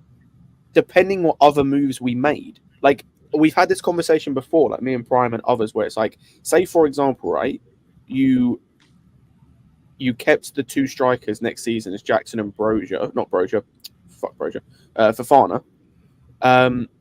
You get those guys, and you sell Sterling and replace him with like a Leao or a left winger that's going to help in terms of the goals. I think that could work just as well as going out and getting an Osimhen, because what you do in that sense is instead of having one guy as the main guy to score the goals, you do what City did a couple years ago after they sold Aguero, whereas you spread the goals out in terms of the whole front line. I think that can work the same way. I think that can work the same way as if you go and get an Osimhen or a big name striker. That's why I said I don't think we're dying for a striker. I do agree, but I just think there's a higher chance we get an out and out Osimhen or Lukaku than we get a Leao. Yeah, that's what I said last season would have been the perfect opportunity to use Lukaku for another season, because at that time we needed a striker. He said no. Bowley tried. He said they tried no. to swap him for Blaha. He rejected us. And so why are we now going to change things just to bring him back? Just for in a few months' time for him to have another mood swing and to fall out with us again, and for him to want to leave. It's not worth it. We're not in desperate need of a striker where we need to bring back Lukaku. I'd rather use Jackson than Lukaku. Exactly. Yeah, that's where I disagree. That is where I disagree. I would rather bring back Lukaku than have Jackson. Why would you bring back some guy that doesn't want to be here? No, as a player. This is the way I'm saying. He doesn't want to be here. He took the money and went on loan to other places. He'd rather go to other places than be here. You're only looking at him as a player, but Lukaku is not a good enough player for us to disregard his personality. It's not worth. So what if he comes out and apologizes? Bro, I don't even nothing care. he says is gonna fly with me. I don't need an apology. All I need from Lukaku, if he wants to be at Chelsea, is to say I'm invested and I'm committed for the season. That's like your girl sleeping with other guys and then be like, "Oh, I'm sorry." Then you're gonna take her back. I was gonna say, yeah, this is what I agree. There are some players where you can kind of, for the most part, just focus on how they are as a player. Lukaku is not one of those. You can't just focus on how he is as a player because of the baggage that comes with him. As I said, whether positively or negatively, he's too much of a maverick in a locker room and in media settings and whatever. Like, nothing he says to the to the fans, to the ownership. Nothing he says to anyone means anything because he said sorry to the Inter fans and has gone to play for Roma. He's It would not touched shock every me. badge. I say it would not shock me if he went to play for Lazio at one point. It would not shock me if he played for AC Milan at one point. He was linked and was going to and would have gone there, despite the fact of all the nonsense about Inter Milan. Like, he doesn't care about anything. So he's a liability at this point, and other clubs are gonna give us lowball us. Because they know we if we can't get a striker in the summer, mate, I don't care, mate. I just want someone up front who could potentially get goals, mate. Honestly, I agree with Prime. I'd rather hear just. Oh wait, so Scott on Prime then. So what you guys are trying to say is I that the just only want way goals, mate. I want to go to the bridge and at least fucking score something. How many opportunities? Like, I know Lukaku's had his fucking fair share of donkey moments, but come on, he would have probably fucking scored a few. And I see him play well last night. It's not even. It's not about the talent. It's not about his I was going to say for the problems he's going to cause this club, I expect him to be Golden Boot winner, and I expect him to those goals to mean something in terms of us winning something. That's the thing. He has hit the ground running for Chelsea. I don't disregard his talent, but like, he won't put aside his personality and ego when things go bad, and that's what I don't want. Yeah, get rid of it. Mate, if we can't get someone in. Last year was the perfect opportunity for him to show that he was actually sorry when we tried to keep him, but he was adamant that he wanted to leave. Yeah, but of course he ain't. Imagine mate, the geezer was shagging Meg the Stallion. You think he's going to apologise to Chelsea, bro? He don't give it. He's shagging Meg the Stallion. He got all that Champions League. His influence in the dressing room is not good. And like on the striker thing, I'd rather anyone else. Like, go and get me anyone else. Go and get me. Just say we don't get someone decent this thing, and we can't spend the money. Yeah. Then what use we're Jackson. gonna do? We'll either get back Fofana or get back Lukaku. Do you know what I mean? I'll use Jackson for Fofana, then get Lukaku. Yeah, keep Fofana, use Jackson, and go. As I said, go and get a left winger that's going to help in the goal scoring department. It's going to be more consistent than Sterling. You never know. Lukaku is a world class. I think Lukaku's finger is a bit shallow. It's not even. Lukaku is doing really well. Did you see his pass against? Lukaku needs to be back to our club. I don't know. It's not about him playing well. He'd rather play anywhere else but Chelsea. You guys understand that. He does not respect this club. Why do you guys? Bro, Zlatan played for both the dogs. Listen, there are players who have played for AC Milan and Inter Milan. Listen. Lukaku slander, the way Scott is slandering Lukaku is very shallow, and now it gives me racist vibes, bro. He's done what he's done. How can you judge him? He's gonna come back. He's gonna be a problem with the. Listen, that was the old regime. Lukaku had a problem with the old regime. Not with the new. Right now, he's fit. And he's doing a great teamwork. He's playing really nice for Roma. He's playing great for Belgium. He's probably going to be golden boot for Belgium. What? But we're not desperate, though. We are not desperate. Lukaku is a top 3 No, he's not. No, he's not. I'm not addressing the other nonsense he said, but just to You're address comparing that. Lukaku with Fofana, right? That's a joke. Lukaku is a Premier League proven. Lukaku's a liability right now. He's taking loans against If we want someone that's Premier League in a big game, apart from Arsenal in 2022. Hang on. If we want someone that's Premier League proven, like, go and get me Dominic Solanke then. What is this guy on about? You want to make us a mid-table team? Dominic you don't have a listening ear. Dominic Solanke, like, he's top goal scorer. What are you talking about? No. You said let's get someone Premier League proven. Version of Jorginho. You're saying I said Olmo is 6. You said Premier League proven. He doesn't have I'm talking listening about ear. Lukaku is in the same category as Haaland. And what you call it? Why didn't he play for us? Solanke scored as many goals as Why is he Salah. playing on other teams the past 3 years? Why? Thank you, by the way, for bringing up Haaland. Where was he with Premier League proven nonsense? Bro, Lukaku is Premier League proven, and he is a world class. Cool. Where was Haaland Premier League proven before he joined before he joined, what's it That's called? not a City? part of the Was Salah Premier argument. League I'm proven saying he's before in he the joined same Liverpool? league as Haaland and Mbappe, and you're comparing And Lukaku technically, with Salah Fofana wasn't, and so on. Premier League proven. I'm not He was a hearing bit an of a answer. flop at Chelsea. Yeah. Bro, listen, whatever happened Ollie a Watkins year or from. 2 years ago, that was with Yeah, a different Ollie regime. Watkins instead of Now he's a Lukaku. different man. We are a different team. Yeah, no, I mean, but no, people you're are. slagging off a Yeah, great we're a team that different fucking team, won everything. and we have a manager that likes to press. Nowadays online is Lukaku never becoming like, presses. So how is listen, that going to play? everybody forgets Bruv, everything. is this a Chelsea Everyone is tie or becoming like something? Johnny. These cunts are Listen, losing. everyone is becoming like Johnny.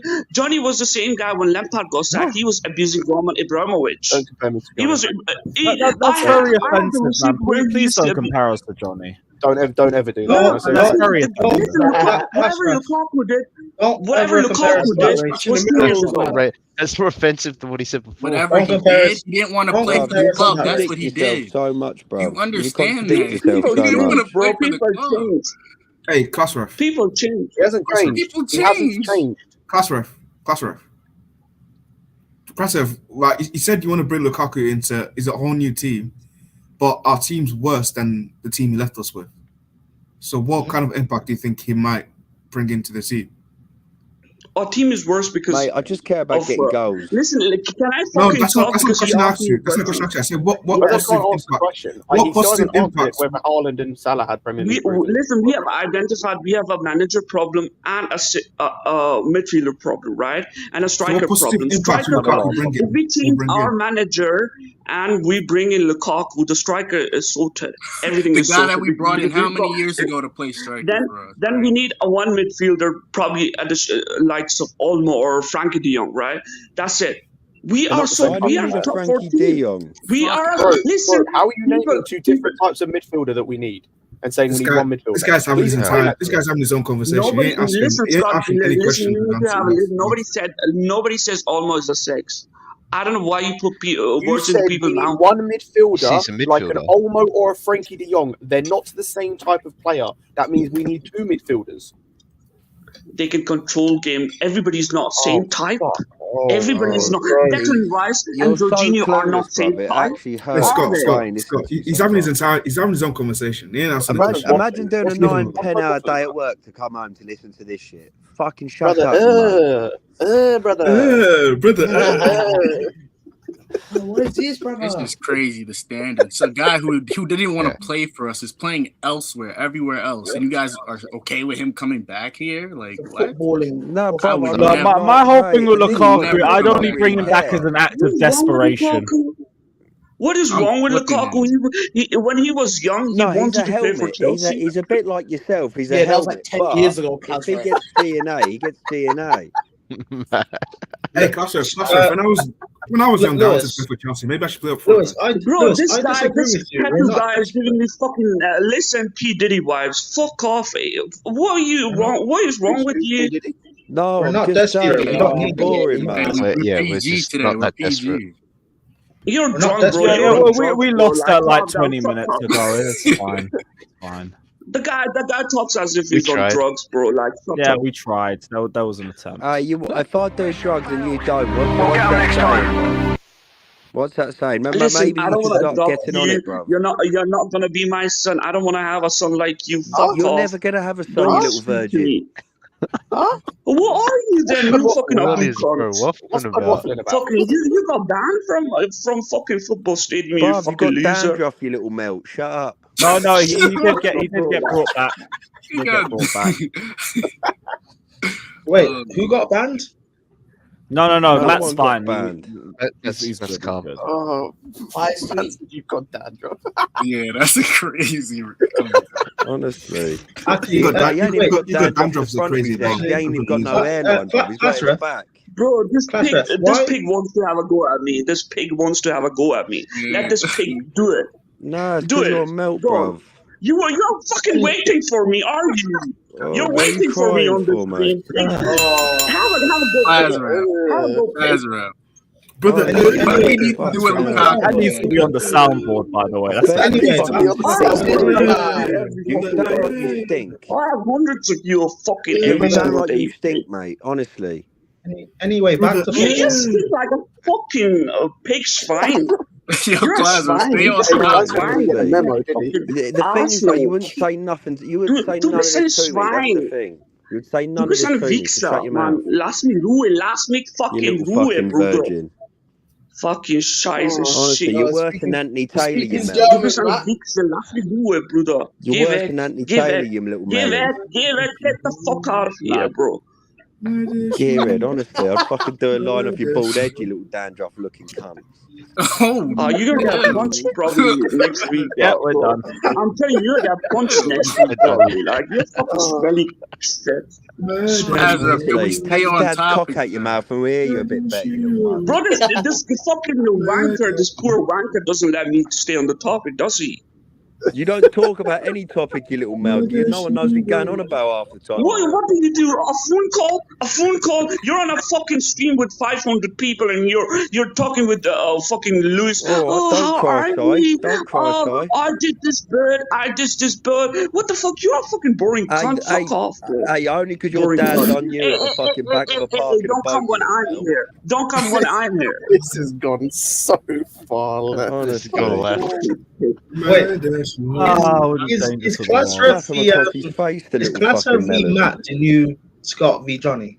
Honestly, his dad needs to put him on the naughty step for a couple minutes. Tell You him want to shut the see? fuck You want up. to see my face so you can make me No, marry we're your good, bro. fucking mom? I don't want No, to be your yes. fucking dad. Yes. I don't want to be Alright, your fucking time dad. for a face reveal. I'm here for it. I'm here for it, man. Quite good. Yes. Huh? Face reveal, yes. You know, I bet you don't even work, mate. Honestly, Brother, Fat does more hours in a week than you. That's right. That's right. You're the one who's That's always right. in the Face fucking reveal. pub. You're the one who's always in the fucking pub. Oh Yeah, my the gosh. sound Can we of this talk about guy, how to get rid of this guy, everything is filled. Lukaku, man, please? His skin is filled. His Nah, tattoos nah, are fuck filled. that, man. His I want a wrist class lock is face reveal. filled. Fuck the You're a Lukaku. piece One of at a shit. time. Are you Fuck still Lukaku talking, music. you I want a fucking class Oh, face. melon? thank goodness Let's we're out not of do jury this. duty, Let's man. not do this one-on-one. Let's do this fucking football. Let's talk about football. You know nothing Okay. about football, bruv. You're probably here talking about rugby, you fucking melon. Talking about Johnny Wilkinson, you silly cunt. Shut up. I wish I find this funny. I wish I found this funny. Oh, this is hilarious. This is great, man. Honestly, This stream mate. is brought to you by Head and Shoulders. Oh, that's just taking the piece. Oh, brother. Hey, Lewis, Are Lewis, you you now may happy? be Are you now happy demonetized, with but your you shut up. sentences? You were Hey, waiting the for me for stream's on fucking mute. 1 Shut month. up, Are bruv. you all happy good. now? Are you relaxed now? Can we talk about football? Let other people talk about We've football. been trying to. If you're You done with let me, someone talk in Right, general, talk then, you Classref. fucking melt. Pause. yeah, let's other people talk about football. Yeah, Like you're sweet. done with Shut me up, now. then. You were really a fan of me. Classref, the chat want a face reveal. Come on, give it to the people. He ain't gonna shot, bruv. He looks like he should If be I on the get to indictable. shag your sister, I'll do a face really. Whatever. Mate, I wouldn't even shag your my mum if sister's she looked fine, if she brought out anything like you fucking weird cunt. Are you not Listen, happy? listen. Can we move on? Can we move on from this? Yes, Hey, let's no, Yeah, go. you know what? Hoping to. Most of us are sitting there waiting for it to end. Yeah, it's This calm. guy- I'll this guy segue. has been I'll thinking about me segue. for a whole 2 months. Can you move Okay, on now? maybe not. Brother, Right, big up to Anthony LaFleur saying, I don't want that dickhead Lukaku at my club. I'd rather have any striker that we are linked to at Milan rather than him. I wouldn't mind you saving us again, but I don't blame you. I think if he goes to anywhere in Italy, it's going to be Napoli. Big up to Cenac saying, listen to you young fellas. If a broad tells you she don't want you, take her out a word and move on. Lukaku is a toxic broad who looks good at 2 a.m. Run. Yeah. I was gonna say, but at 2 a.m., fair enough. Fair enough. You're saying after about 10 pints. I hear it. I told you all Klasref's on meds. Why argue with him? I'm not involved. But No, the thing I is, do hope it's just everyone here a is sane and shallow healthy. mentality. Listen, Lewis, it's a shallow mentality. I've seen people who used to say, why Lampard got You haven't sacked? seen They no used one. to You don't abuse leave our your house, referee you owners. weirdo. Bro, like, listen, when is he going to finish, this guy? Gee, I bet you're locked up in fucking He streams fucking every dungeon, single bro. day, bro. He streams every single day. You can be here every single day. He streams every single day. Class All right, rep I comes gotta on go Tuesday. because this guy is obsessed with me. I'm here to talk about football. We're Let trying him to talk about talk shit football. about me. Let him talk about shit about me. Listen. I've done this 3 years ago when I was a child. Don't I get can't do this rattled, one. Well, man. how old are Don't you crash now out. then? If you was a child at 3 years ago. Don't get rattled. Fucking wanker. Oh man. Absolute Well, big up wanker. to Klasref. It has been real. Fuck that. He sucks dick for Get bus well fare and soon. still walks home. What? He sucks dick for bus fare and still walks home. What? Nah, just deep that. That's insane, bro. That is insane. Big up to Anthony LaFleur saying Leao has a 175 million euro release clause in his contract. We won't be activating that. We won't be activating that. No way it's Don't that forget, high. we might be getting relegated. So we No won't be way it's activating that high. Oh, what the hell? Also, we're not going to So- get relegated. We're not going to get relegated. Oh yeah, Yeah, it's of course. BS. It's BS. Fuck We're me. not getting relegated. Fucking Well, relegated. wow. Oh, that's unreal. Nah. Wow. Thank God we're back from jury duty. Because Also, did no one clock that Gallagher came on stream and called Scott a racist? No one clocked that. No, I didn't hear that. I swear to God, something after We just ignored it. We clocked. Yeah, I fully just ignored it. I heard something about racist, but like I didn't hear the full context. So I was like, let me just not go back into it. No, we clocked. Well, Klasser says a lot of bullshit, so we just take He it. said so much on the stream, but no one for a clocked lot of that. it. I was like, okay. Yeah, that's just. Hey, unlucky, Scott. Hold that. Oh shit. Lukaku, I'd only bring him back if there was no other options available. Other than that, I don't care. Even if there's no options available, I'd rather have Jackson, man. Yeah, honestly, at this point. Because I mean, you people saying bring back Lukaku will be the same ones complaining in December. So no. Like, I'm not even going to argue down from that point. It's just an act of desperation at this point. We're not desperate. We were desperate last summer. I'm desperate to sell this guy. I don't want him on the team. We are. They also we don't know are- what we're doing for Fofana as well. We are very desperate. We're not desperate, man. We're not. We're not desperate. No. Yeah, Taddy, they let me go early because there was no cases. There was no cases, so it's just like, what's the point of you being here? I thought you were doing jury duty for the. You know what? I've never ever been called up for jury duty ever in my life. I've been called up Who twice would in the call you? last Then decade. normal Oh, people you like fucking- Oh my God, we're talking They wouldn't be calling you for a jury duty. Are you serious? Like they're gonna call a fucking dumb cunt like you to a jury. Honestly, you don't fuck it. Oh, you What's your are the most education? Spell jury duty. Fucking Spell fucking jury garbage, duty. man. They don't call a garbage man to jury duty, do they? They'll call up anybody without a conviction. And a lot more money than you. Spell jury Honestly. duty. Hey, Lewis, get off the screen. Lewis, get off I'd the screen. shag your mum just to piss you off. You fucking Spell jury duty. Let me J U Richard Upsilon. Oh my fucking days. What are you going on about now? You what's that? Listen, listen.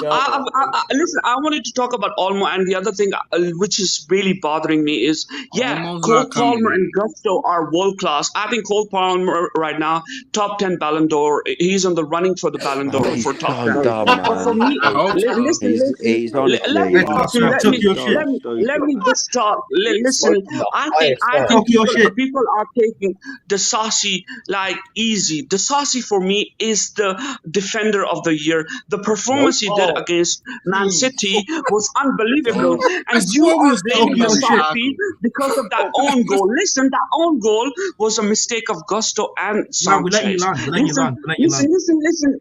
Let me talk. Disasi has been getting from everywhere. Disasi had to play with Sanchez and Petrovic, two different keepers. Then he had to play with Silva Colwell, and all of the different Baracelli, and then he has to play with Kukurea, Chilwell. How much fluctuation? How many And Reece fucking James names? and How many other Gusto. names you want to How get much? wrong as well? You How shit much? cunt. Yeah, bro, like, calm down, relax. Somebody kick him out. Listen, how many? How many defenders he has to change? How much fluctuation he saw? I think Disasi deserve a call for the Euros, right? And then he's our player of the year with Cole Palmer and with Gusto. And the shit these people say Disasi is a disaster. For me, Disasi is one of the best defender, one of the best signing we got. And that was my point. My point was Olmo and Disasi. I think Cole Palmer, Gusto, player of the season, but Disasi is also a player of the season because he had to play with so many different defenders. And his performance against City is one of the greatest performances ever by. Yeah, go on. I have a question. I have a question. Why do we need to sign Dani Olmo when Colwell can just play in the 10? Listen, I didn't understand this sort of English, position words because 10, and then you guys are wingers. I don't know, 9, something like. We just call them, Angriff or Mittelfeld or the Verdediger. We don't do that. Midfield. My point is, when we were playing Chilwell at that position, bro, like this guy is toxic. I don't know. So what did you mean by when you said Colwell should play the 10? What were you talking about? Well, what I mean was Chilwell was making internal runs and Modric was not on the form.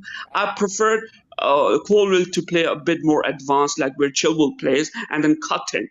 That was my point of view. Which he's never done before. I think still he was very. Listen, when I said Colwell should be playing on a 10, the next game I think it was against which team? Was it Brentford or Bournemouth? He was about to score that goal from that same position. Chat who's actually talked some sense? Yeah, it was a fucking boring, man. Fuck. Plasma Field's a set piece. All right. Okay. Let's give a floor to Matt. He's gonna enjoy it. He's gonna make everybody enjoy. Okay, give your knowledge. Give your knowledge. All right. I'll be off. I'll come after next month. Okay, when you're cooled down. When you're not that toxic, bro. You're a toxic guy, bro. Like, cunt. Big up, Where Victor, are you man. from, Enjoy the bro? game. In a bit. Big up Klasreef, cunt. Big up to Andrew saying, "Big up, everyone. Would you have Tuchel coach England?" No. Yes, over No, Southgate. actually, maybe. You say no. Doesn't matter to me. I have him coach the US. I have him coach America. Yeah. Big up to Andrew. Wow, that was. You know what? Tuchel, if you're a real bad man, come do our AFCON, man. We'll take you. Nigeria, man. Come on. Forget all these racist Europeans, man. Come AFCON. We'll love you. No, he doesn't rate Nigeria, man. I said racist like there weren't allegations on Tuchel a few years ago. Listen, if he wants to make up for it, come AFCON, man. We'll take it. Faz. Hear that. Right, so off this Lukaku topic, because I think we all know where everybody stands on this. Does anyone feel like we're trying to push this Gallagher situation all the way to the summer to just sell to the first bidder? Because that's what it sounds like. We're in sources at rival clubs have said that Chelsea are actively trying to sell him. We've heard Gallagher wants to discuss a new contract at Chelsea, but we're taking our time to understand the situation with FFP. I feel like we know where we stand with Gallagher at this point. It's just the club. Yeah. I mean, this is going to keep doing the rounds until then. Why is he here again? We do know where we stand. Oh, fucking hell, he's being sold. That is the plan. Yeah. That's probably what happens. That will happen. Please. Yeah, it's either that or we're still haggling over contract length. I know you all like Gallagher out and don't care, but I don't know. Like, I feel a bit. Oh God, I don't like the thought. Don't like the thought of it. I think that's what you were going to say before you broke up. But it's not even the fact that we as fans want to, or like on here, want him gone. It's more of a case of like, if they wanted him to still be here, they'd have signed the contract. Like every single window, there's talk of him being pushed out. Every single window, there's talk of him being sold. Like every single window. Is that pure profit? That's why. Yeah, like the ownership group don't want him here. Like, he's not getting a pay raise off one good season. It's not even that, bro. I fully don't. They don't want him here. Like Exactly. they, Yeah, they no, I don't get why. Yeah, they said he was a surplus to requirements like last summer. Yeah. Right? It's because he's pure profit on the books. You can get a decent amount for him, and he's not great. I was gonna say that's the thing. He's easily replaceable. So it's like if I can replace you for a guy that's half your price, gonna have way less wages than you want, and I'll get the same output. Like, cool. That's a win-win.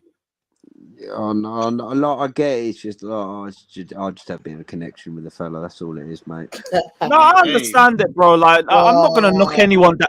No, that's fine. I'm not gonna knock anyone down for having favorite players and everything. We all have our favorites. He's not like he's my favourite. I just like him, and the thought of selling him to a Tottenham makes me feel a bit sick. You just got to cut him Like, off. come on, who do we else tell to Tottenham? What? Jimmy Greaves? What happened to that, mate? He became fucking. Well, we didn't tell to Tottenham. We told to fucking Florent, like fucking to. Didn't we send Cudicini to Tottenham? Yeah, he did. Well, he's a Chelsea boy, isn't he? Was it And a then he free went to some contract? Italian side, and then from the Italian I side don't to Tottenham. And then he became like Tottenham's top goal scorer, like he was for us at one point. Yeah, it was a free transfer. Gallagher's It was not a free a Jimmy transfer. Greaves. We gave him the same treatment we gave Petr Cech, where we let him go due to his services to the club. Yeah, like he was given captaincy, and he was only like 21 when he left us as well. Like he just played from a really like young kid, and he was just absolute dynamite. Jimmy Greaves. Even Jimmy Greaves. Everybody knows about Jimmy Greaves. Like only Tommy you, everybody Docherty. knows about Jimmy Tommy Greaves. Docherty, the manager. On Tommy proper Chelsea, everybody knows Docherty, about Jimmy Tommy Greaves. Shut the fuck up, bro. Docherty fucking Well, said go on, that Matt. he would have won an FA Cup before with that Chelsea team if he had Jimmy Greaves in that side with Peter Osgood and that. Gallagher's nothing like Jimmy Greaves, is he? Fucking clear dickhead. The thing is, though, you know fuck all about fuck all. When you come on here, demanding everyone listens to you. When you just talk shit, just shut your I fucking don't mouth. fucking Fucking demand listen no to the big one. boys talk. No, we're not Maybe doing you'll this learn again. something, little man. We're not doing this again, man. I actually want to talk football. Yeah, Like, let's not do literally. it. So do I. And he just keeps Innit? talking Guy shit. Shut up and is listen to the big boys. on his deathbed, and he says he's a big boy. Bro, you're gonna get a punch from me, bro. Pause. Listen, I can't be here because I'm doing my army job and I'm doing my football coaching job. I'll punch you, bro. You're a child. You for me. wouldn't punch nothing, mate. I'd fucking punch you, then donkey punch your mum after I give you punch you, big bro. dick. You're fucking skinny for me, bro. I coach people.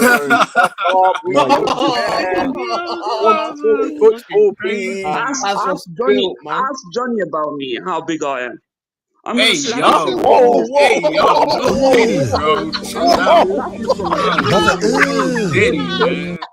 Nothing. Bro, I can ban you from the stadium again. You couldn't ban I no can one, you fuck you. fucking wanker. Bro, I know everybody, bro. Like, fuck you, Yo, bro. You Glasser, don't know no one. You've never even been to a Gallagher. Chelsea game in your life, you little twat. You're not a fucking Gallagher fan, are you? Because I like you never Gallagher. talk good about Gallagher. Now you're saying you're a Gallagher fan.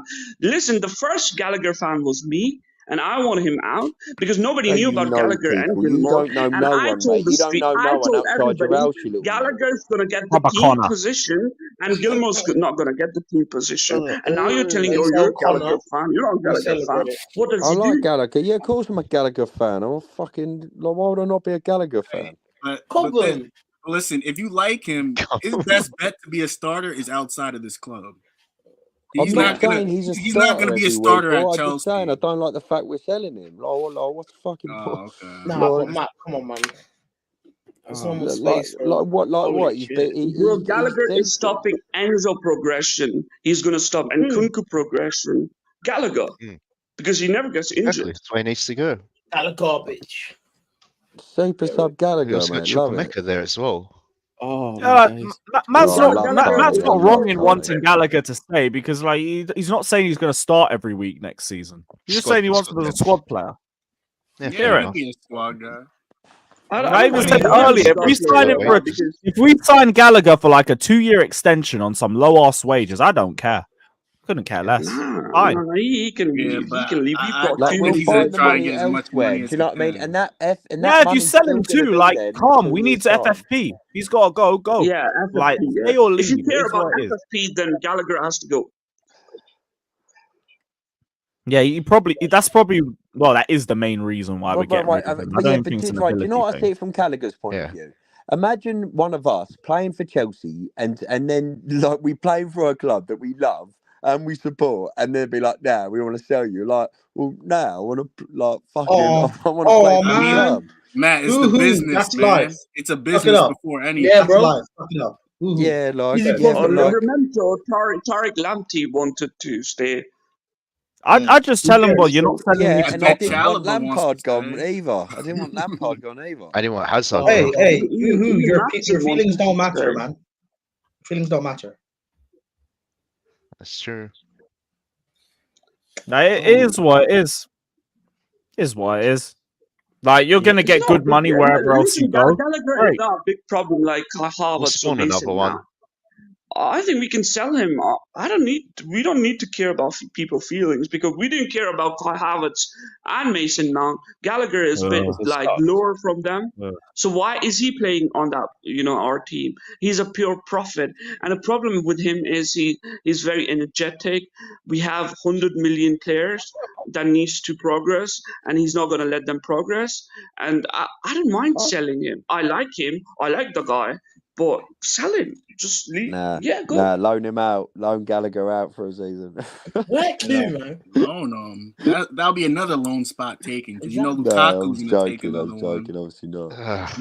But I think Lukaku. Listen, Scott. I didn't say you're racist. I said leave people Connor sound outside racist when they go after You did Lukaku call right him a now. racist. You did call him a racist. He calls me racist all the time too. No, I don't. No. He didn't. You did. Huh? You did. Of course I did. Of course I did. Yeah, of course. Scott's never called Catastrophe racist. Let's not do this. I don't think he's called anyone racist. Well, Actually, no. I've Maybe called one person racist, deservedly so. Nah, I think Yeah, it's very I shallow mean- mind right now. I mean, Look at Lukaku. you Lukaku- called Johnny a racist. We all knew Johnny was a racist. Same thing, really. But Johnny is a bit funny right now because if Luis and I say we have got a problem with owners, then people are going to listen to us or they're going to believe it. But Johnny saying it, Johnny is the same guy when Lampard was back. He used to Johnny's say saying fucking Kai Havertz is a Russians regret. are Deluded, mate. listen. Russian owners are bad. These are bad people, and now he's licking Russian owners back. So Johnny' opinion doesn't value for me regarding the ownership because he was against Roman Abramovich sacking Lampard. He used to abuse. I have received where every stream he used to come, he used to say, "Oh, Roman is this, Roman is this, Roman is this." Now Roman is the best owner ever. Like this is What are too you fragile. going on about? This is too. I don't know, man. Yeah, you're new literally, to he this. just fucking You're new to rambles, this. You're doesn't he? I'm so bored you're of new to listening to him this. just chat shit. You're new to this. You're new to this. Fuck off, bro. Anyways, I gotta go. Oh, Are you no, actually Flashback, bothered? Are you actually Don't gonna leave worry. or are you coming I back? don't want to talk about Yeah, all he just the fucking Lukaku leaves and and he comes back 2 Lukaku. minutes later like he's a Flashback, fucking Doctor Who, don't bro. leave. I've Different got a character. question. I've got a question. Yeah, go on. Will Yeah. Olmo be a better DM than Rodri if he signs for us? He's not. It's not a funny place to laugh. We are looking for him. Oh, Olmo I is didn't a laugh. I central didn't laugh. midfielder. I No, laugh. listen. He can control the game. We have a Casado, right? He's a tackler. This guy I Olmo agree. is a faster version of Jorginho. He can I agree. control the game. He can have 50% of No, ball he's not. possession. What? He's one of the Olmo is top. not a six. Listen. When he was in Espanyol Academy, Barcelona had him. Barcelona is a Spanish rival. He's that good, right? He has played for Zagreb. He's played for Leipzig. He controls the midfield. It doesn't matter if it's a position from 6 or in England, 6 and 8 and 10, whatever, or it's a bit ahead. This guy will control. He'll give us a calmness. He'll have the ball possession, and he also is a goal scorer. This is exactly what everybody used to say. Alex used to say, "Oh, Jorginho is too slow. We need a faster player." Daniel, I don't know where's Daniel, but Daniel used to say, "I don't like Jorginho. I need someone faster." And this Olmo guy is exactly what Daniel and Alex wanted. And this guy is going to give us top 4. But I'm not going to say, he's going to give us a Premier League, whatever, because when we are in the top 4, then we can identify, we need a finisher. Because right now talking about, we need a finisher, we need a defender is too premature because we don't have any structure in the midfield. And the structure is Casado and Olmo. And I'm telling you right now, Olmo is going to be the next big thing Well, in the midfield. You didn't answer my question. Will Olmo be better than Rodri? bro, how can I say something about future? It depends on the manager. It depends on who we sign as a manager. Like it's quite funny. Like you're asking, I think he's more of gonna be a Gundogan type of player, you know.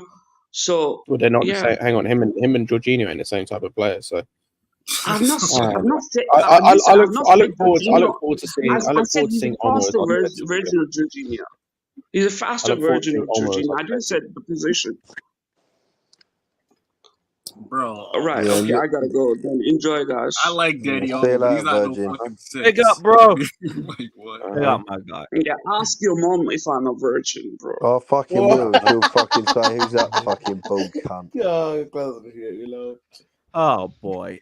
Do you know what it is? He just fucking just talks and talks, and then when someone tries to say to him, listen. It's like, honestly, mate, just shut the fuck up. Always the quiet news days, huh? If he ever said anything to me like that, unless he had looked like he had severe fucking Down syndrome, I'd slap him across his face, the little melt. Hey, I just hope he's healthy. I At just least hope he got he's healthy. standards. Oh, fucking! I hope he fucking drops at his doorstep and breaks his neck, the fucking wanker. He fucking honestly winds me up, mate. Honestly, listen to that prick.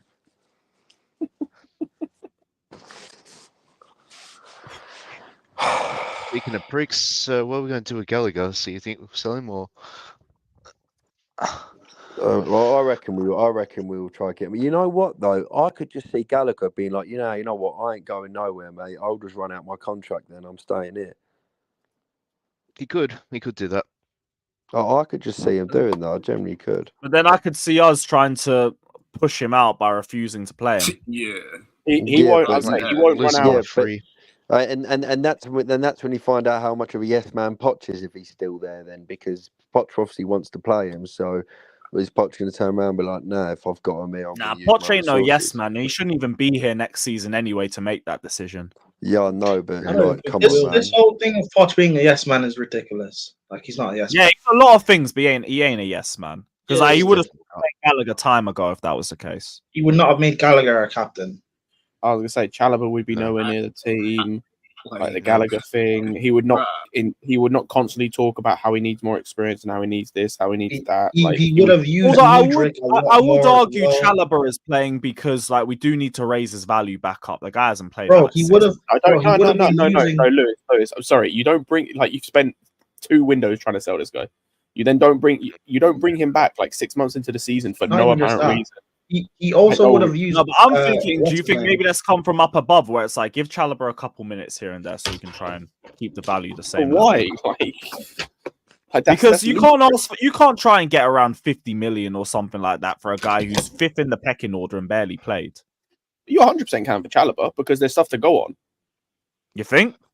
Yeah, like you can go on Chalobah because he was part of a team that like defensively solid. You can go back on terms of what he's done. You can't do that. Like that's part of the reason why we can get 50 million for Gallagher because he's not a 50 million pound player, but you can get that because of the work he did at Palace and the work that he has done so far in terms of the first kind of portion of this season. Like I hear it for Chalobah a bit more, but Gallagher, if we're doing that based off Palace and we get 50 but like million, you can kind of do that, right? Depending on who you sell to. The reason you can't do that for Brozier is because of the injury thing, and he's had no chance to show if he's the same type of player post injury. So it's teams taking a punt on him being the same type of player. With Gallagher and Chalobah, it's not the same thing because Chalobah's injury wasn't as serious or wasn't the same type of injury as Brozier's was. Brozier was, excuse me. No, there's more duration, if anything, because he only came back in mid-February, I think. Yeah. City away was his first game. Crazy return, but hey, Pochettino and all that. Also, Pochettino would have been using Mudryk a lot more this season. He was a yes man because that's 100 mil invest. Well, he's not really 100 mil, but narrative is he's 100 mil investment. 60 million pound investment. I know, but 60 mil doesn't sound as good, does it? Than 100. So no, it doesn't. So, Don't sit the narrative. yeah, just like Chelsea spent £1 billion on this squad, narrative. No, we haven't. I'll be real. You see how it's gone up to 1.5 billion now? Is that actually 1.5? Well, no, that's what people are saying. People went from saying it's 1 billion to 1.5 billion. and in actual fact, it's like around 800 and something million. Yep. Wait, is that because of inflation? No, like, Are people? but yeah, it's just a Sam. It's just I'm waiting for him to say that BS on the stream I'm on. Wait, Lewis, are people raising I'll it to cook his 1.5? ass for that. Are people raising it to 1.5 because of inflation? No, it's for no reason. Suddenly, it's gone from 1 billion, which was already inaccurate, to 1.5 billion. They don't know anything. They Hey, just you know, think whatever Hassan they also see said on Maurizio the Pochettino's doing site. an excellent job. Yeah, of course he did. He's You know an idiot. what? You I know said what? that last Fuck it. week. You know what? Fuck it. 1 trillion. 1 trillion. Let's just do that. People are foolish. No, well, 5 billion. 5 billion. Make it 5. Like, it baffles me. Oh man, I'm just saying, like, how's Gallagher gonna get a pay raise on good season? Sam does too much. He tries to state facts, but he also throws banter in and just ruins his argument. There's this clip thrown around on It's Twitter. because right? he's dying on that Of, Poch is the third best manager in the No, league. it's not even just that. It's just the way Sam is. There's this clip. Hold on. There's this clip going around on Twitter with him debating with that City fan. LB. Big Steve. No, Big Steve. Oh, he's Big debating Steve, with him yeah. on the terrace, and Hussam is basically saying about how can City have so much revenue or whatever. They had a preseason friendly in Tokyo, and there was only 10 people in the stadium. Like, it's things like that that just fucks up Hussam's debate. It is because You're they're trying more to state corrupt Yeah, than facts. the he FA, messed mate. up on that one, but I think Steve came off worse in the overall argument. I don't think so. I think Steve proved him wrong. Like, you can't throw in. Well, there's no point in No, trying to have a that debate. one specific point Hussam was wrong on, but in terms of the overall thing, I think Steve kind of. No, I'm just going off He of started that. getting personal real quick. I know, but I'm just going what are off you of that talking clip. about? What are you talking about? All I'm Oh, it's Lewis, just some all I'm talking argument about from is the football terrace like a year ago. all I'm talking about is the clip, though. By the way, is that like if you're trying to have a debate, like stick this to a Chelsea facts. argument? Don't throw in banter because you're just gonna fuck up what you're saying. Okay, that I agree with because he has done And that a Hussam couple does that a times. lot. But you know, people get emotional, then they start throwing in the banter and shit. Of course. But yeah. And people do that a Especially lot with when City. you are what we are. People hate City and the fact that like their success and stuff. So like they will diminish everything they've done and just throw it in terms of their money. People did that with Chelsea as well. It's like it's a dumb thing to do. Well, Dead since the banter. 115 charges came out, sort of thing, it levied against them. And That's it's why all everyone now alleged hates because we all know Man City are going to case anyway. So Yeah. But you know what people don't understand about it? Because I keep seeing people talk about, why haven't City been charged? The reason why City haven't been charged is it's because 115 individual cases, and it's to all do with the same thing, but because it's 115 cases, you have to look at each one. It's to just do with the revenue. As far as I'm Isn't there aware, like at least 2 or 3 different, but they've repeated some of those charges? yeah, no. So basically, as far as I'm aware, and Fraser and others might be able to correct me if I get any of this wrong, what it basically is, it's to do with revenue that they've gained from like games. They've apparently, reportedly, they've fudged some of the numbers that they've got from games. So you know, obviously FFP and everything is about you can only spend what you make. Well, apparently they've inflated how much they've made in games, so they can then spend more money. But that's Fraser put it in the 115. chat. Yeah, that's 115 That cases of that, and you have to check each individual case to make sure that this actually happened before you can charge them, because you can't say it's happened for all of them and it's only 15 cases. Fraser put it in the that- chat, by the way. City have been charged like 30 cm grass. They're charged. They grass got charged. Yeah, that was one of them. And also they do Loyalty or do Little. It's a legit website for clubs revenue, and they make the second most revenue in the world compared to Real Madrid. Like that makes sense, by the way. City making the second most revenue in the world. It's to do with the Etihad sponsor or something, inflating the actual money they pay City. Yeah. Like But I they do agree. readily This whole increased it. FFP thing, the whole like, FFP thing's fucked. I hate it because it's not fair or valid. You know, No, it's not. Why are teams it's not. like what? As a club, your aim should be to compete at the highest level you possibly can. FFP stops you from doing that. Yeah, FFP you have is the money to spend. FFP is a nice idea, like a nice idea, but it, like the way it's been implemented is terrible. We could have a whole stream about this. Like the way it's Nottingham Forest have been treated is pathetic. Like I understand they've done some things that are stupid, like trying to buy 40 players in a season or across 2 seasons or whatever it was. But yeah, it's just like FFP is like But nonsense. if And they I'm kind have of glad the money to they're getting do rid of that, it. though, but if they No, have but the they, money to do it, and it won't no, but Prime, the whole point is they don't. The reason they've been charged is because they have posted the losses that they have posted are too high for the 3-year period that they get with FFP. You know what the problem is though? Is the what's it called? The losses you can have are different in the Championship than they are in the Prem. So they've had 2 years worth of Championship football where the losses are like 90 something million, and one season of Premier League football where it's like 150 million.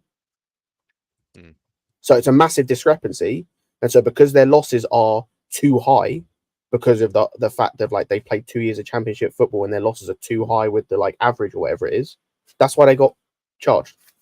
That's why the points deduction. Also, aren't they trying to claim that the Brennan Johnson deal as well would offset those losses? Yeah, it would, because it would if it does offset their losses, but it wasn't by the deadline, which is on the 1st of June, and they sold him on deadline day. Yep. Oh, it's 105 mil. Either way, it's a discrepancy. Which is why I keep telling people that this whole FFP thing that fans are trying to banter us for, as long as we sell players within the first month or so of the window, we're fine, like we did last year. The problem It's good we you have, point though, that out, Prime. the Because problem they're we saying have that oh, sorry, Scott. is, Because the problem we there's have is to sell players, we'll have to sell them to English teams because the windows in most leagues doesn't open until the 1st of July. I think England is the one that opens first. Opens like early June. But also, like, to build off that, they're also saying because we have issues with like PSR, FFP, and whatnot, that clubs will offer us less for players like Gallagher on purpose because they're obviously not going to want to help us out. Yeah, people are Lewis, going we can see your Twitter. We can see your Twitter, Lewis. Oh shit! No worries. Trying to find some more news. Just in case. Just in case.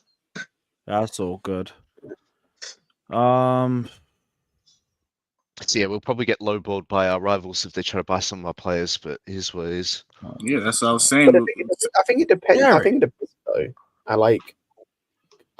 don't know how lowballed we will be because I think it depends because like for guys like Brozier, yeah, we'll be lowballed what we want, but he's not worth 50 mil anyway. So like, never worth 50. But like I don't all the guys we're trying to sell for FFP reasons, like obviously Hall is going basically guaranteed. Gallagher I think we'll get the money for. Matson will get the money for. I reckon Chalobah will get the money for. It's literally just like Brozier and that's it. Lukaku? Brozier, we're not getting near that. Yeah, we're people are not going to getting near low that. ball us so low for Lukaku. He's going to get another loan.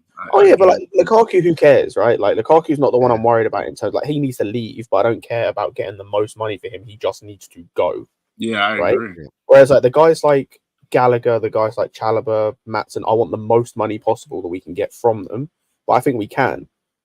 Like, because I don't think, as I said, apart from Brozier, I don't think there's any guy who has significantly tanked his value to the point of like you're going to have to sell them for a lot less than you thought you were going to have to sell them to. Even if you have to take a little loss on what you thought, like even if you sell Chalobah for 40 million instead of 50 million, cool.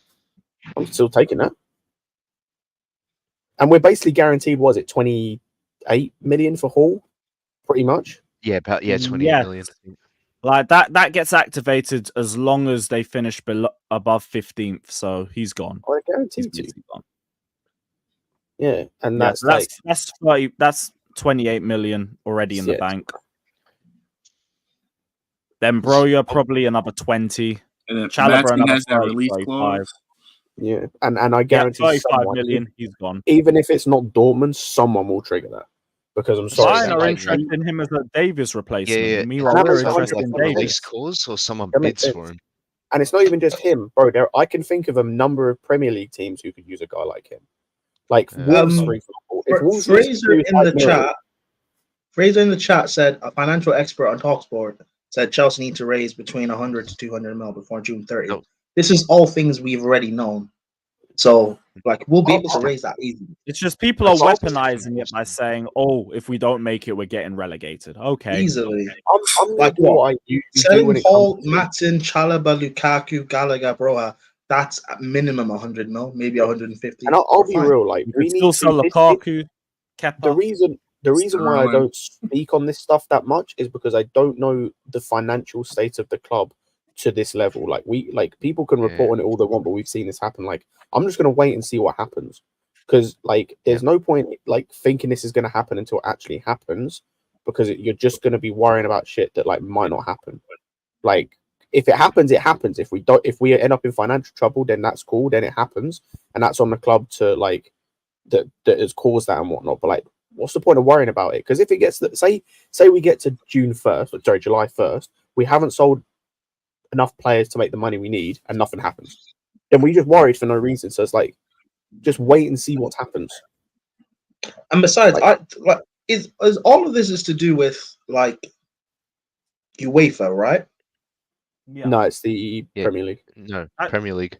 Oh, it's to do with the Premier League. UEFA's rules not in get Europe. added if we make it into UEFA competitions, which is why Yeah, I there was was that gonna say, conversation UEFA's of coming Oh, up. okay, yeah. So UEFA's cool. like FFP thing is different to the FA. It's more Premier League. This is it's the more Premier League. stringent Cool. with So it's UEFA FA. rules. So the worst Also, thing, sorry to we're a interrupt, big club. The worst thing that will happen to us is like the transfer ban or whatever. We'll I be was gonna fine. say, right, thing is as well, even if we get a sanction, like the Premier League don't decide what that sanction is, by the way. That's decided by an independent board.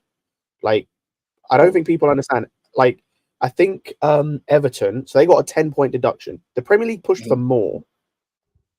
Oh, wow. Like, they pushed for a similar points deduction for Forest, and an independent board who had the final say said no, it's a 4+2 basically.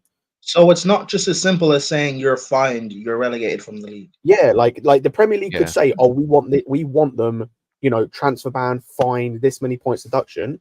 But if the independent board say, "No, we think this is appropriate," that's what we get. It's like, it doesn't matter what the Premier League say. So The Premier League ain't gonna try relegate us anyway because we give them too much No, but money. even if they do, make an example try to out of do us. that, they don't have the final say. They don't decide what thing we get. All they can do is give a recommendation to this board, and it's the board's decision to decide what the Scott, since this board, Okay, I didn't know that. what I'll is keep that the in mind. criteria that they look at? So how do they come to basically, this? the way it works, right? As far as I'm aware, reading up on the Everton and Nottingham Forest thing, is that the independent board will have a meeting with someone at the club who will basically speak on behalf of the club, and basically they will tell the whole story in terms of what they did. Like, for example, Forest acknowledged the fact that they had overspent, but like made it clear of like, use the thing I spoke about with the championship thing, where it's like there's a discrepancy there. And whatnot, and then it's you basically just plead your case.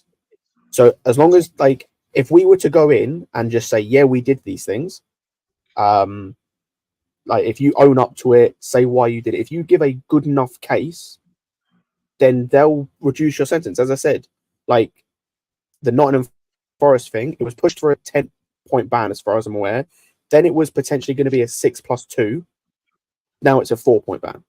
Then it got down to a 4-point ban, and it may on the appeal be less than that. So like, Yeah, it will take effect next season anyway. Oh, wait, so we can be given a verdict and still appeal it? Yes, yeah, of course. Yeah. Oh, Bro, okay. that's part of, bro, this is, by the way, this Forest is again like challenging this. Like, you guys, I genuinely recommend either reading up or watching videos on it. That's how I found out about all this. Where it's like it's a mess, like with FFP, because there's a chance this season, right, that the appeal that Forest are currently doing isn't done by the end of the season. Forest are relegated because they are, let's say, 1 point behind Luton. They win their appeal, and then after the season's already finished, Luton get relegated instead of Forest because they'll go above them because they aren't deducted points. Oh my! It's a mess, but yeah, it's a like a complete safe- mess. So, Like, so you're saying we can bust case. Hey, I hear it, man. Let's go. yeah. Listen, Potentially. Holy, keep breaking more rules, man. I hear it. No, just keep finding I like it. loopholes. Keep finding loopholes. Let's go. Besides, aren't they changing the new rule for next season anyway? 70% of what you Yeah, make because is what it's a you can mess. spend. Because it's a mess, So, like, man. Like, this is like the Wait, are final they season. changing the rules bullshit because anyway. we broke the rules, or we found I it? don't know no, about they're changing the profit and sustainability thing. Where I think they're getting rid of it or they're Yeah. changing it in a way that basically makes it more fair, apparently, or something. 70% of what you make is what you You can know what? spend. It sounds better that Chelsea are making them change it. It sounds better that way. Yeah, like we did with the whole 8-year contract thing. Listen, So man. amortizing contracts.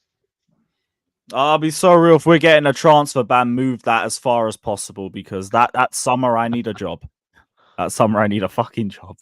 Yeah. But the thing We is, are right, the thing screwed. is, like, as I said, even if we get charged, if we appeal it, right, like, they can't, or I suppose they can, like, put their sanctions on us, but say we appeal it, we may not even get fully charged till, like, 2 years or a year or something, depending on how long the appeal takes. Like, it's just nuts, man. We could push that back even further. Well, as long as it doesn't Obviously, lead to anything. the club probably doesn't want to, but, like... You said someone speaks on behalf of the club. Who does that have to be? I don't know who speaks. I assume it's someone in the club, like... So No, but like, is it one of the owners, director of football? Like, who speaks? Genuinely no idea. I just know someone from the club speaks to. I assume it'd be the owners, potentially, or the sporting director. So I genuinely don't know who speaks. I just know someone from the club. Hey, Todd B, take them out for a meal, man. That'll be fine. Wouldn't be surprised if he did. Just before we end it off, what's you guys' thoughts on these kits for next season? Are they new? They look better than what the original leaks were. They were meant to have orange strips on the sides of the shoulders, which I didn't like. Now they got them around the arms. I normally hate white kits, like plain white kits. I actually quite like that away kit. Yeah, it's decent. Like, obviously, we need to see what the sponsors like with it. The home kit gives me Europa League vibes. Get yourself into Europa League. It'll suit the badge and all of that. The only thing I don't think I'm going to like about the away kit is I imagine the sponsor is going to be in orange. Like, if it was in blue, it would look a lot better. I imagine it's going to be in orange, which will ruin it a little bit. It may be, because I could see that. I could see that in a black. Yeah, I was going to say, if you can get the sponsor in like a black or a dark blue for the away kit, yeah, that's banging kit. Correct me if I'm wrong. Isn't there some rule with the kits that with the shirt sponsors that they have to be black and white? Or am I wrong? I don't know. I'm not sure. You might be right. I don't know. I think there is. The blue looks too much like Avatar. Or am I wrong? No, I get it. It's got that little bit of like, it kind of looks. It's got like wavy thing of like the ocean as well, like with the pattern sort of thing. But again, I don't have a problem with it. I think it looks fine. I don't get the outrage. Yeah. I think it's is there even any outrage? No. I've seen people. I was gonna say I saw a tweet saying Nike make awful kits for us. I think all the ones this season are good to great, and I like these two. Like even like last season's kits. I can't remember what last season's kits, but I'm looking at like none of the kits we've got this season are bad. I don't think. I think the away kit's my least favorite, but the mint one and the home one I think is really good. And then I like both of these. So it's like as long as they can get the third kit for next season right, and it is actually these two. Nike's actually done really well with us this season. Last 2 seasons, I think they've been really good. 1920 as well. The rest have all just been mid to crap. Yeah. But this one, it's decent. I haven't seen what the third kit looks like, but more power to this kit. This kit's decent. Let's just hope we're in the Europa League at least with this shirt. Still can't believe we're flexing that, but we are down bad. We are down horrific. Let's hope they don't charge 125 quid as well.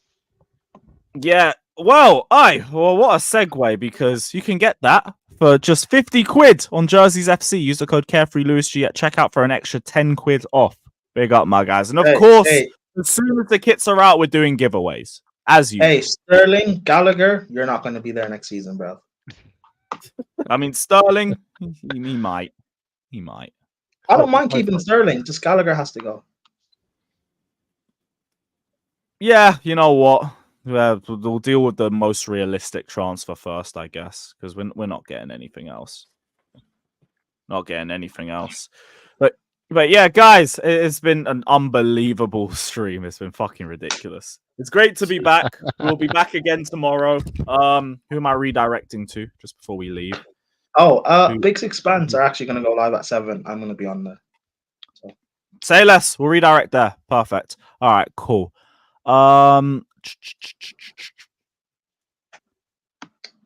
Where is Big Six Bands? Cool. Nice. I'm going to send everybody over there. All right, everybody head over to Big Six Bands. It actually suits me perfectly because he redirected yesterday, so that's even better. Tell him Carefree sent you and all of that. Potch out, whatever you want. But we will be back tomorrow. Hopefully for a more peaceful stream, although good luck with this channel. Like, subscribe, potch out, and up the Chels.